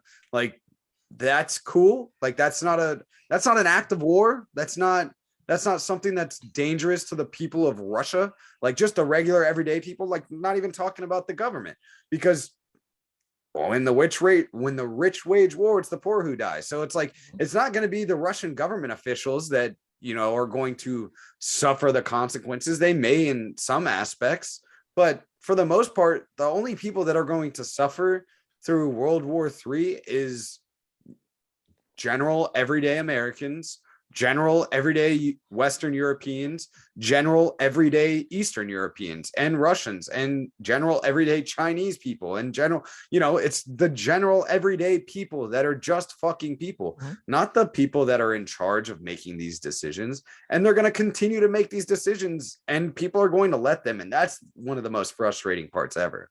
Well, but article, I think it was CNBC or Business Insider, talking about $10 toothpaste, right? Like Americans here, like in the next 6 months, are likely going to be paying $10 for toothpaste. Wow. Right? I gotta go to Costco. That doesn't hurt the rich. That doesn't hurt the elitists. That doesn't hurt the people that can afford. Who's that going to hurt? Right? It's going to hurt the poor. It's going to hurt the disenfranchised. It's going to hurt the poor, the people that are fucking living paycheck to paycheck and struggling. Yeah. Right. Like, economic sanctions don't affect the people that they're aimed at. Like, there was a Russian oligarch had his yacht seized, right, by I think it was Greece or something. Yeah, like I saw that. Was it? It's it's like a $500 million yacht. The dude's worth like $100 billion. Yeah, he doesn't give a fuck. Like, that's his. That's like the seventh shittiest yacht in his fleet. He probably forgot it was parked there. Yeah. Yeah, it probably got seized for being there so long. Not even this whole. Yeah, it wasn't. It didn't even have to do with anything. He just forgot to pay the fucking docking fee for the last 6 months. Yeah. They're like, that now I got a good chance to throw this Russian asshole's boat out of here. Yeah, dude. I don't know. The whole thing it's just frustrating, and I feel like it's going to only get more frustrating, because it's only going to get more polarizing. I mean, we saw the same shit with the COVID shit, where it was like, people were like, just stay inside. It's not that bad. And then it was we're here still in year 2 because you didn't stay inside 6 fucking years ago. Yeah. Dude, I can see Twitter censoring some of this shit and say it's Putin or Russia propaganda. Like, it's totally see that's next. Mm-hmm. That's next. I mean, they probably already have, like, minorly, but I'm sure. Like, I mean, RT, which is like, I think it's like the Russian. I'm pretty sure it's Russia. It's literally labeled. Today. It's literally labeled on. Yeah, it's literally labeled on YouTube. Like, this channel or the channel affiliate is part of Russia, so don't take it seriously. Like, it has a warning when you go to it on YouTube. I saw one that was like, I think it said that the news station was being shut down. Like, they're like, yeah, you're not. Yeah. RT on Telegram still lit. Hey. Yeah. But it's like, okay, I know, like, to a lot of people, it might be a little bit different because, like, when our government is censoring shit for us, like, we think that's like, oh, it's bullshit. We have free speech. But then a lot of people can wrap their heads around, like, oh, you don't want a media company. Yeah, free speech, right? It's funny you say that, because like another country's media country in our country. Virginia substitute teacher suspended for supporting Russia and encouraging students to read Sputnik News. Oh wow! Oh wow! Free speech is fuck, boys. Well, we're so fucking free. Okay, I don't know if I feel comfortable with like if I'm a regular dude and I'm going to, like, send my kid to school and they're like, your teacher's telling you, dude, what? Read that commie shit and get them. Like, I kind of understand that perspective, but at the same time, it's the same thing over again. If you question the war in Iraq, you were silent, you didn't support the troops. If you were against COVID stuff, you're not science, or you don't follow the science, you don't care about because you're killing grandma. Now it's going to be, you're a traitor, you sympathize with Putin, Russia, or whatever. And then this is where it puts it's like neo McCarthyism. This is why Yes. that Trump Russia stuff was so good, because now Mhm. if there was like pretty good like anti-war Republicans that are in, in power right now, like we can at least name a few. There's like 2. Well, I was gonna say 3, there's like 4. Thomas Massey, Rand Paul, Mhm. what was that other one? Exactly. Mike Lee. There's Who's there's the- just like Mike Lee's from Who's the Utah. libertarian? Who's the libertarian? What's his yeah, name? exactly. But now this is why that Russia collusion thing works so well, because Mhm. now if there's any sort of like Rand Paul type that's like, hey, maybe we shouldn't be involved in this war, now they can Russia pin pawn. them Yep. like Again, Russia pawn. again, Russia pawn. making the argument that they pushed Putin into this. Yeah. Yeah, I mean Right? that's true too. Mhm. I we always talk about is like, they slandered Trump for 4 years, basically just slandered him left and right with anything Literally they could. Called But him Hitler also again and again and again. along the way they were slandering Putin and Russia in general, like just in general, entire country in these, and Putin was Right. just being completely slandered. It's Attack- like the- you guys helped overtake our country or with your manipulation on social media while you overthrew this country in Ukraine like 2 years before the The Trump left showed up. attacking that communist dictator in Russia. Yeah. They What? slandered them What? the whole time. I mean, they basically made him out to be an enemy on the world stage. Like, Mhm. I mean, it's not that I agree with what Russia's doing, but you got to be able to understand where people are fucking coming from. I'm not rooting for Russia, but like you I'm empathetic with the situation, right? Like, Yeah. like he's been pushed into this with NATO and the Western expansion, the US and Western Europe moving eastwards towards his country, and him wanting to protect his country and the future Russians and protect the culture, and seeing how that Western ideology has affected US and Britain and England and like like Australia. If you say something racist on Twitter in Australia, you go to fucking jail. Yeah. Yeah. Like why would you want that in Russia? Like why would you be like, that's a good idea, we should let them start that on our border? Like you don't want the people that supposedly hate you, that joined an organization that's aligned against you, that are pushing an ideology that is counter to your ideology. Like you don't want those people living next door. Or you don't want those people that are literally arming military Nazis in the country next to you, where you fought a bloody ass long war against Nazis in Europe in World War II. Yeah, in an area that is like industrially necessity. It's an industrial necessity for you. Yeah. That's just what's so crazy. It's not like, I know a lot of people kind of maybe blow it up a little bit, like all the Nazis are running like the government, but there is a section, like straight up a section of the military, the actual military in Ukraine that is ran by fucking Nazis. It's on Like, their that's battle not- flag. They put it on their fucking tanks. Yes. I just But we're talking about fucking Ghost of Kiev and fucking yeah, Snake propaganda, Islands. man. Like I brought up the movie Enemy at the Gates earlier. Yeah. If you guys have seen that one, right? Fantastic movie, right? Sniper fighting the Russians, Stalingrad, just right. But if you watch the movie, he's doing his thing, and then people are like, oh, he's doing something that we can exploit. And they literally start writing about him in the paper and create this whole dude, that is a hero perfect movie on complex. propaganda. This whole propaganda campaign around this guy, and you see it when you talk to the other people in the military, and they're like, oh, did you see what Vasily did?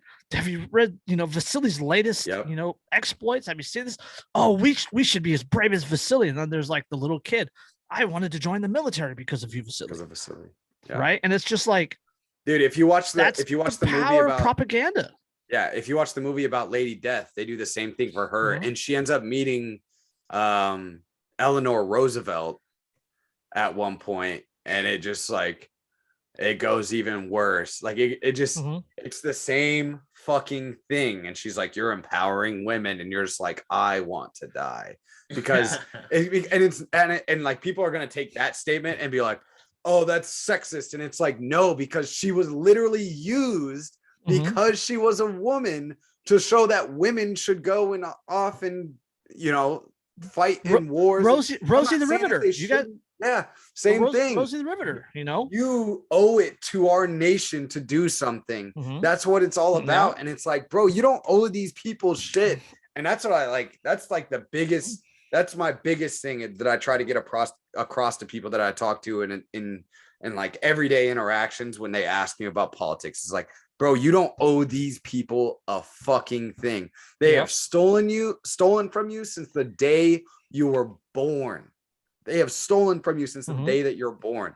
So this propaganda that that they're feeding you on a daily basis, like whether it's military propaganda in the United States or military propaganda in the Ukraine, you don't owe these people shit, because all they want from you is everything. That's why like the military preys on economic downturns during they love it during recessions and whatnot. That's when the numbers are really boosted because people get desperate. I mean, it's sick. It's absolutely fucking sick. And then they throw things like they have like the U.S. Army has an esports team. Like, what? Really? Yeah. Can you get more obvious, right? Exactly. It does. It's one of those things like the esports teams, or I played basketball, and I tried out for their the all Marine Corps team one time, and they have sports teams in the United States full of active duty members. They have tackle football. Football. The Army Navy game is one of the biggest games of the college football season. Yeah, one of the most watched games of the season. It's the only game on that specific Saturday. Yeah, it's by itself, so everybody can watch it. It's insane. It makes no sense whatsoever, and it makes sense. All right, so I shouldn't say it makes no sense whatsoever. It makes sense when you're hyping up propaganda for specific action, and currently that action right now is Ukraine and Russia. And you already see people calling for boots on the ground, like United States troops on the ground in Ukraine to defend against the evil Russians. And it's like, bro, we just got out of a 20-year war. We just got out of a 20-year war, and it ended horribly for us. We left there with two black eyes and a dildo in our butthole. The global war on terror. The U.S. military's global war on terror had 4 times as many active and veterans, has active military and veterans had 4 times as many active and military veterans commit suicide than died in combat. Yes. And that's okay. Is appalling. Exactly. And it's okay because you got a yellow ribbon and you stand for the national anthem and you cheer when there's a flyover at the football game. And you have to you try to get disability benefits for a year and a half after you were, dying at the burn pits from this fucking cancerous bullshit that they made you stir. Like my brother Nick, he was in Fallujah. Okay. 2006. IED, right? Took IED, took some shrapnel in the knee. He ended up losing a toe and part of his shin and hearing and all this other stuff. But he got kind of fucked up and med stepped after that. But like 2 years after that, 2.5 years after that, he one of the screws in his knee started coming loose. And he goes to the VA. He goes to the VA, and the VA is like, "Oh yeah, we'll get you a doctor's appointment." Right. So that's like 4 months until he gets a doctor's appointment. So he goes to the doctor's appointment. The doctor's like, yeah, the screw's loose. Yeah, we'll put you in for surgery. Like 13 months later, he goes to the ER because he doesn't feel good, because the screw in his knee created an infection and it went sepsis. And they had to put a fucking line into his heart for the delivery of antibiotics to keep him from fucking dying, because the VA waited 2 years to fix a screw in his knee. Yep. like That's so But, terrible. but it's gonna get better if we go to Mhm. war with Russia. And that's what these people want right now. Did I freeze? You did not. I see you fine. Okay. Well, I think he'll come back. But that's what I'm back. that's what they want. All right, there you are. Okay. But it's gonna get better if we go to war with Russia. Like, not only will we have more casualties, like legitimate casualties, we'll have more or higher rates of suicide. And I can guarantee you that, because people aren't going to agree with it, because half the people that are in the fucking military are righties. They're fucking righties. Yeah, they'll definitely not want Woo, to go to that was war close. under Biden. At least they're not motivated to go to war. I'm not saying they wouldn't go to war. They wouldn't be very motivated to go under Joe Biden. Yeah, absolutely. You guys hear me? Yep, Yep. you're good. Okay. Woo. Shitty internet. Shitty internet is fucking scary. Yeah, it happens to us all the time. Yeah, I'm usually the one that freezes out. That's why I thought I did it. He's I was like, am I freeze?" talking to myself right now? All right, cool. Um, But it's just gonna get worse, and it'll continue to get worse because Dude, there's no there could be a incentive to make it nuclear better. war. Bro, the FEMA on their website has a page about social distancing and wearing masks in the event of a nuclear fallout. Oh my Oh my god. god. The IRS has a page about collecting taxes after a nuclear winter. Are Yeah, you I'm not fucking fucking kidding me? paying taxes Dude. after. No, that. I'm not joking. That's legit. That's absolutely legit. I'm trying not to pay taxes now. We're gonna go for a nuclear winter. Like, you think I'm gonna Yeah. pay taxes? When do you stop paying taxes? When they failed at protecting you. You fucking don't give Not them o- anything. okay. Not only did they fail at protecting you, but they have ruled several times that they have no duty or obligation to protect you. Exactly. Like they just let the cop off that killed Breonna Taylor. They just let him Yeah. off. Yeah. Yeah, I saw that. Like, come on. Like, Yeah. the- But if we again, get I, nuked, I'm definitely not paying taxes. you know, I Yeah, referenced exactly. Ruby Ridge earlier, right? The sniper Lon Harachi that shot Vicky Weaver while she was unarmed and holding an infant daughter, shot her in the fucking face. Right? Like the Idaho, Boundary County prosecutor tried to hit him with voluntary manslaughter. Bill Barr, that is Trump's Bill Barr, who was the FBI legal head at the time, Yep. came in and said, "Oh no, federal supremacy, Constitution, yay!" and got Yeah. him off on the charge. Well, fuck, Wow. one of the guys that literally burned the people and the women and children alive Yep. at fucking Waco. at Waco Yep, is Chipman. in charge of the CIA. Yeah. There's also David Chipman, who was going to Yeah. be the head of the ATF. Fuck that guy. Yeah. So, okay, fun fact. I mentioned Ruby Ridge. Here's a fun fact for you. March 1st, 1996. So this is like 3.5 years after Ruby Ridge. The U.S. Marshals, the ones who initiated the raid and killed Samuel Weaver by shooting him in the back with an MP5, Mhm. they were awarded the Marshal Service's highest award for bravery. Wow. Sick. Yeah. For shooting a dude in the back. Shooting a 14-year-old boy. Shooting a 14-year-old boy in the back. Yeah. Yeah. Yeah. And that's Good the times. state of the United States. That's the state of the United States. That's the world we live in. Yeah. And no wonder fucking Russia doesn't want to be a part of it. I don't want to be a part of it. I Yeah, live here. exactly. Yeah. Yeah. I don't know. I guess this is like this is where your tax dollars go to, and it's the insane political propaganda structure that has ever existed in the entirety of the world is currently alive and well and thriving because people are jumping on the train with this shit, and they're not even looking for any of the downside.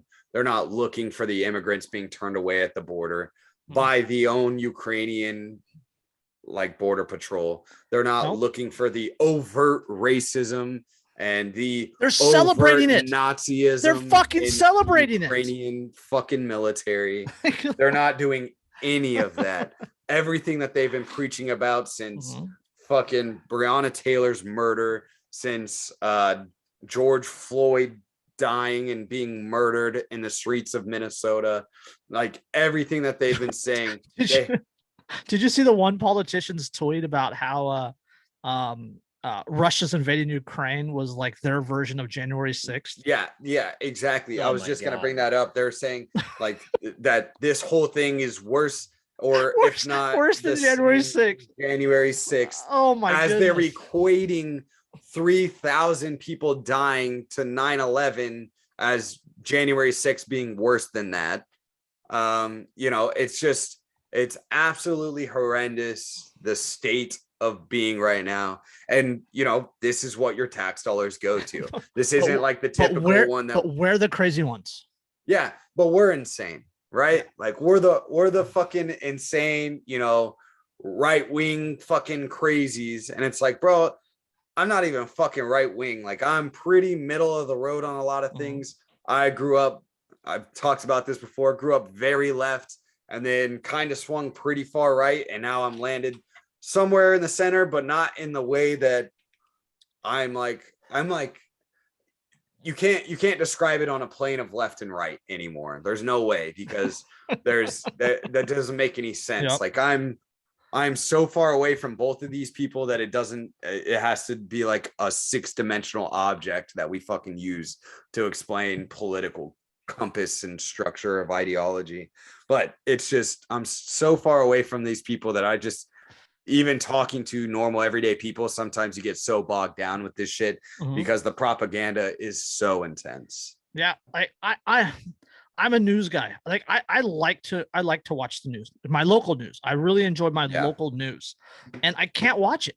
I can't watch it now because of all this shit. Like I had to go and subscribe to them on Twitter just so like I could filter through all the bullshit. Like nobody's talking about the Cain Velasquez thing. Yeah, I know. There's like one or two articles about Cain Velasquez. And then it's just a Mexican killed somebody. Like that's basically how they're fucking wording this shit. Which like he attempted to murder somebody, and it's like, no, he attempted to murder somebody that literally fucking diddled somebody in his family his niece. That was 4 years, his niece that was 4 years old. Yeah, and he missed while he was on this fucking chase. Yeah. He missed and shot the dad of the person that diddled this 4-year-old. So like, it's not like. And that's a much complicated more story than he shot and killed or shot someone. Yep. Yeah. It always is. Yeah. They're always more complicated than the mainstream media. And they're going after a giant UFC star because the UFC fucking operated throughout the whole COVID thing. So they're going to try and make the UFC look as bad as they can whenever they get a chance to. And the NFL today, like if we're just on the topic real quick, the NFL today got rid of all their COVID protocols. They said we're done with it. They stopped testing when the playoffs started happening. Yeah. Like after the season ended, before the playoffs started, they're like, yeah, unless you're actually sick, we're not going to test you. Yeah. Because they didn't want to take the chance of losing all that money. And California almost lost the Super Bowl. And then we almost lost the NFL Combine. Yeah. Over this stuff. And and then you saw the Super Bowl. And your entirety of the politicians and actors and actresses that were there, no mask at all. No. Had nothing. Yeah, they didn't follow any of the instructions, less than 6 feet, no masks, and blah, blah, blah, blah, blah, this, that, or the other. And everybody acted like it was fine. And nobody cared. The one politician is like, I held my breath the entire time we were taking that picture. Yeah. Fucking scumbag, dude. And it's like, okay. And you know, it's just turned out more and more fake. And as the further we go on, the more fake. Again, more propaganda. It's propaganda is how the government operates.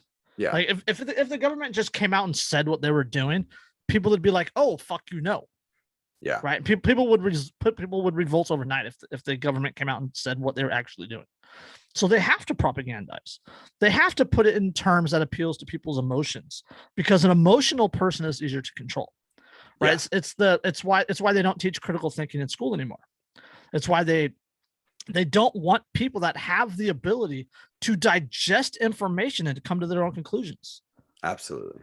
You know, they want people that get emotional. They want people that are divided. They want people that are unable to be individuals, because and again, individualism is counter to collectivism. You know, they want people to be part of this collective because the mob is easier to control. You know, like there's a kind of a famous kind of a famous comic, and it's like there's a group of people coming towards this castle, right? And some of them got pitchforks, some of them got torches, and the guy's talking to the king, you know, king, or you know, why aren't you afraid? And he goes, oh, I just told the pitchfork people that the torch people want to take away their pitchforks. Right. So he doesn't have to worry about the mob when the mob's fighting each other. Exactly. Yeah. Right. They don't want people that can look beyond that. You know, like, because there is like, you know, sometimes the media will take a case that like the, I don't know, like there's just certain ones that they're like, oh, cop kills the black man. They blow up like, on. And then they blow up on it. And then you kind of look into it and you're like, well, this black guy actually did some bad stuff before this. Like, this is like not, why are they defending this one? But the ones that are like more obvious where the guy's bad are such the ones they can fix on the most, because it caused such a divide.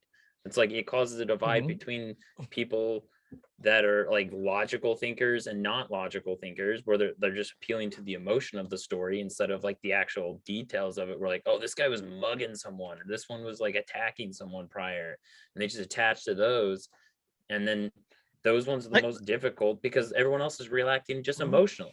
Just like the perfect example. 2 days ago, no, not 2 days ago, yesterday, I think it was, 12-year-old kid was shot in Philadelphia. Right, police hit him in the back as he was running away. Right. Well, the kid's on video, like holding a firearm right after a shot was fired at the police. Oh. Right. And I'm not, you know, I'm not saying that the kid did it. There's no video of him doing it.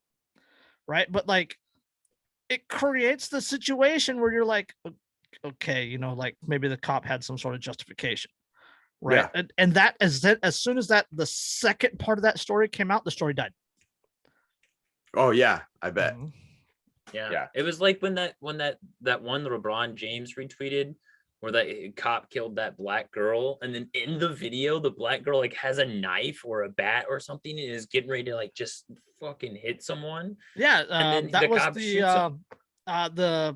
the foster home. That was the I can't remember her name, but she was fighting one of the other kids at the foster home, and the foster mom called the cops, and the cops came out, and the cops like trying to break it up, trying not to intervene, trying to get them to go to the separate corners, and the girl pulls a knife and like goes to stab her. She did have the knife.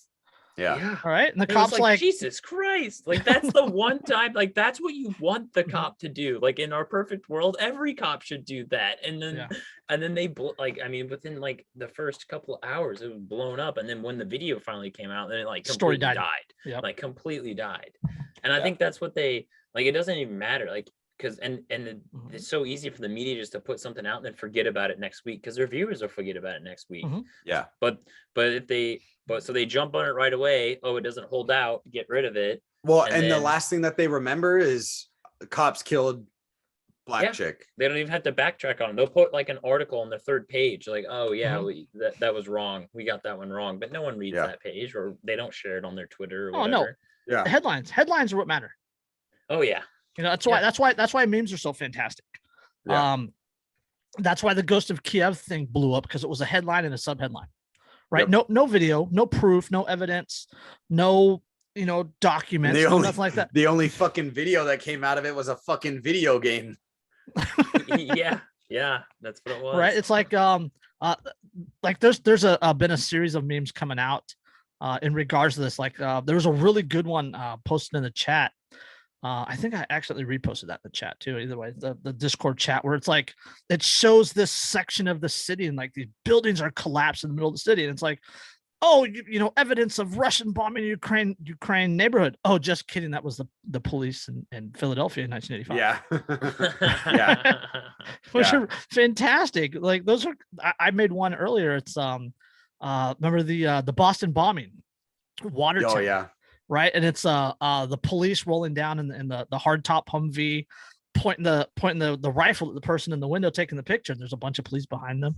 And It's like Russian troops, walking through Ukrainian neighborhoods. Oh, just kidding. That was those local police, Watertown, Massachusetts. I love those. I love those, and they're propaganda. It's a beautiful propaganda.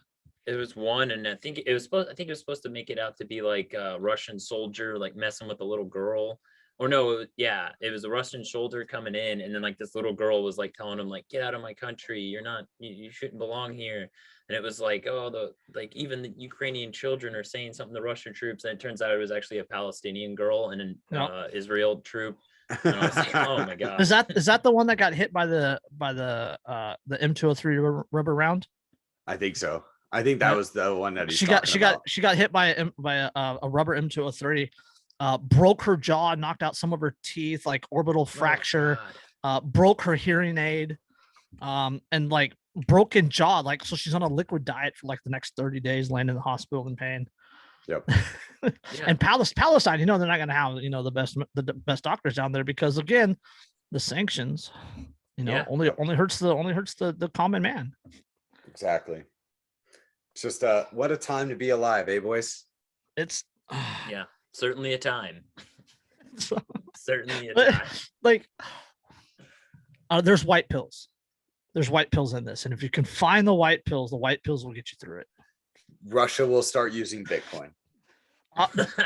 Bitcoin and what was it? Like Russia had the highest Bitcoin transfers like single day in their history last week. That's fucking awesome. All right, so that's a white pill. It's a huge white pill. That's a white pill.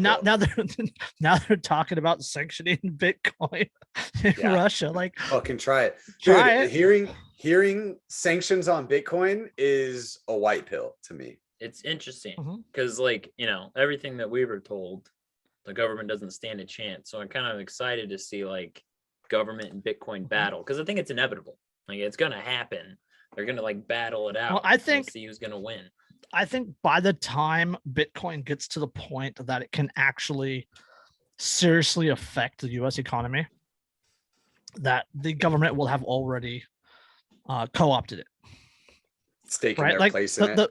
The Federal Reserve has already come out and said that there's room in the United States for multiple currencies, and that's what they're talking about. Yeah.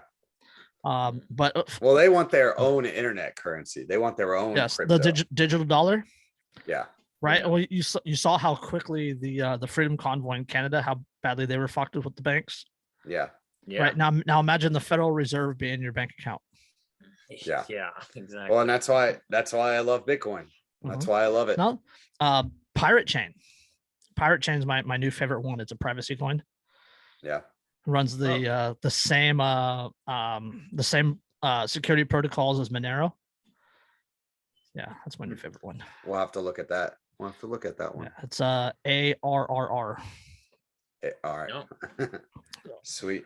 But, quick white pill fun fact on that one. Wyoming in 2012, they passed a law allowing Wyoming the budget surplus for the state to be used to buy precious metals. Ooh. They are now exploring creating their own stablecoin. Oh wow! The state of Wyoming creating a stablecoin. That's funny. Like, just saying. That is a white pill. Yeah. Well, I'm glad we finished this on white pills. Yeah, there's a lot of like states that are trying to like pass laws incorporating Bitcoin somehow. It's mostly like red states, I think. Idaho, they're pushing a law through. I think it passed the House. They're trying to push it through the Senate right now. That would allow the budget surplus to be spent on precious metals. Right, Montana, I think. Montana recently accepted Bitcoin as currency for taxes and whatnot. So it's, there's some white pills. Yeah. And definitely, like, I mean, I know it's kind of because this Russia thing took over, but like the COVID stuff looks like it's kind of finally coming down to an end of some sort. At least, I think the narrative is coming to an end. Yeah. Yeah. Right. Well, I'm sure there'll be little sprinkles of it and Oh, like, the whatever. COVID soldiers, there are people that will Yeah. always wear masks. Oh, yeah, I mean, Yeah, there's it's people we're gonna protesting be for mass mandates in this country. yeah, Bro, we're gonna be 15 um, years down the road, and they're still gonna be like, well, COVID, and we're gonna be like, bro, Yeah. suck my dick. University of Nevada at Reno, they had a Yeah. protest the other day, marching through campus demanding the mask mandate be reinstated. Yeah, not gonna happen. Those are your future elected leaders, America. Yeah, that's Yeah. fucking true. Yeah. That's the future doctors and lawyers and shit. Oh. Yeah, it's fucking wild. But And people don't understand why I want to own fully automatic weapons. exactly. Yeah. I don't know. It's gonna be an interesting couple years. We're gonna have to do this again because it's fun talking to you, man. I enjoyed it. It was Yeah, a we're good gonna time. have to get you over on Anarchy Among Friends eventually. Oh yeah, dude. Talk We're to down. my vet buddies. Andrew's a former Army combat veteran. Nice. Did some PMC work. Has a military history degree. Oh, Ooh. wow. So he's fun to talk to. And then Christopher's ex Air Force, and then Derica's ex Navy. She was in cryptology. Oh, fuck yeah. Yeah, Type was like, dope. I can talk That's- about that. That's a lot cooler than what we did. That was a bitch ass radio operator, and Typo was fucking Intel. Uh, hey, But yeah. your Japan stories are fucking hilarious though. Yeah, Japan was fucking crazy, man. Japan That was was just crazy. more like a very strict day camp that we Yeah. like. It was a summer camp. They basically treat you like kids the whole time, and you're just, it's I don't even know how to explain. It's another world, dude. It doesn't make sense. And you guys missed out on the whole pronoun thing. I know. Thank God, dude. We Yeah, didn't really thank have God. that. I think we had a little bit of like the racial stuff where they preached about equality and stuff to us. Did they give you the don't rape female speech? Oh yeah, Oh yeah, we got that all the time. like every month. It didn't stop me. That's fucking funny. You'll never stop the typo. Yeah, Typo is trying to get the fucking Russian girls right now. That's where he's after. Yeah, dude. I changed my Tinder location to Moscow, and I've gotten quite a few matches. I'm impressed. You see that there was that propaganda piece about the invading Russians using Tinder to try and get our Ukrainian girls. Yes. Yeah, I saw that. Yeah, that's Savage, hilarious. dude. Yeah. Savage. Well, I changed it to Kiev, but no one was responding. I don't know why. It must be busy. But so I moved it to It must- Moscow. They might be a little occupied right now. I think the This clubs are girl's just getting closed. bombed. She's just swiping right now. Like Yeah. she's like, oh, Typo's hot. That's what I She- want right now. and I'm the- getting and the- bombed. She's I want in this the bomb 5'10" fucking nobody from United States. in Yeah, the bomb shelter watching a girl give birth without any medication. Yeah, I want to go out tonight. Yeah, dude. I don't know what the problem. But I moved to Moscow and they're chilling. I mean, they were bitching about losing Apple and Google, but I was like, yeah, whatever. Like, We got that over here, baby. yeah, we got that in America, the land of the free. I promise you, they bomb you guys more than they bomb us. I mean, it still sucks, but they do it more often outside the country than they do it in here. 3 months from now, and they start, starting to run low on food, you start posting pictures of Hostess cupcakes and Yeah, right. Right. Just start posting yourself at a nice family dinner. Oh man, that's brutal. Yeah. Just. What are you eating tonight? Ramen noodles. I'm having a fucking steak. We haven't had meat in 6 months. Yeah, they're eating like crackers for dinner, dude, and I'm bitching Yeah. about like my steak being $2 more. McDonald's fucking up your order. Yeah, these Tell- fucking fast food workers. Well, we don't have that anymore. That's all gone. telling her you'll give her dad a case of ramen and a box of ho-hos as a dowry. Boys, I'm getting married. That's the next podcast. Oh, That's man. fucking funny. Well, I appreciate you coming on, brother. It's been a good ass fucking time. This You was want to? fun. Yeah, dude, it was really fun. You want to throw some plugs out there for your audience? Yeah, I am Jace Boothe, JASBOOTHE on all social media, Facebook, Twitter, Instagram, Telegram, float. I think that's generally I about don't know what it. that is. Um, It's like decentralized Twitter. It's weird, No, okay. but it's kind of hard to follow. But yeah, and I do Anarchy Among Friends round table discussion. We do essentially this. We sit around and we talk shit. Sometimes we go over articles. Sometimes we talk about what's happening. This past week, we had a guest. We had our friend Ann Bonnie. She's the shipping girl for Phoenix Ammunition. And we gave her a hard time, and it was a really good laugh. Oh, and you can find, cool. yeah, we're on Anchor and all the major podcatchers for that. And over on the Voluntary Agrarian YouTube page. Fuck yeah, dude. Dope. Yep. So, Typo, you got any last words before you're ball and chained after this episode? Don't believe anything in the media. Believe only what this podcast tells you. You will survive. biting the bullet is the beacon of truth. Jason, seriously, thanks for coming on, man. It's been a long time coming. It was great talking to you. Yeah, it was a good time. I love this shit. Fuck yeah, boys. All right, that's the fucking shit show. I hope you guys enjoyed it. We out. Welcome to the shit show.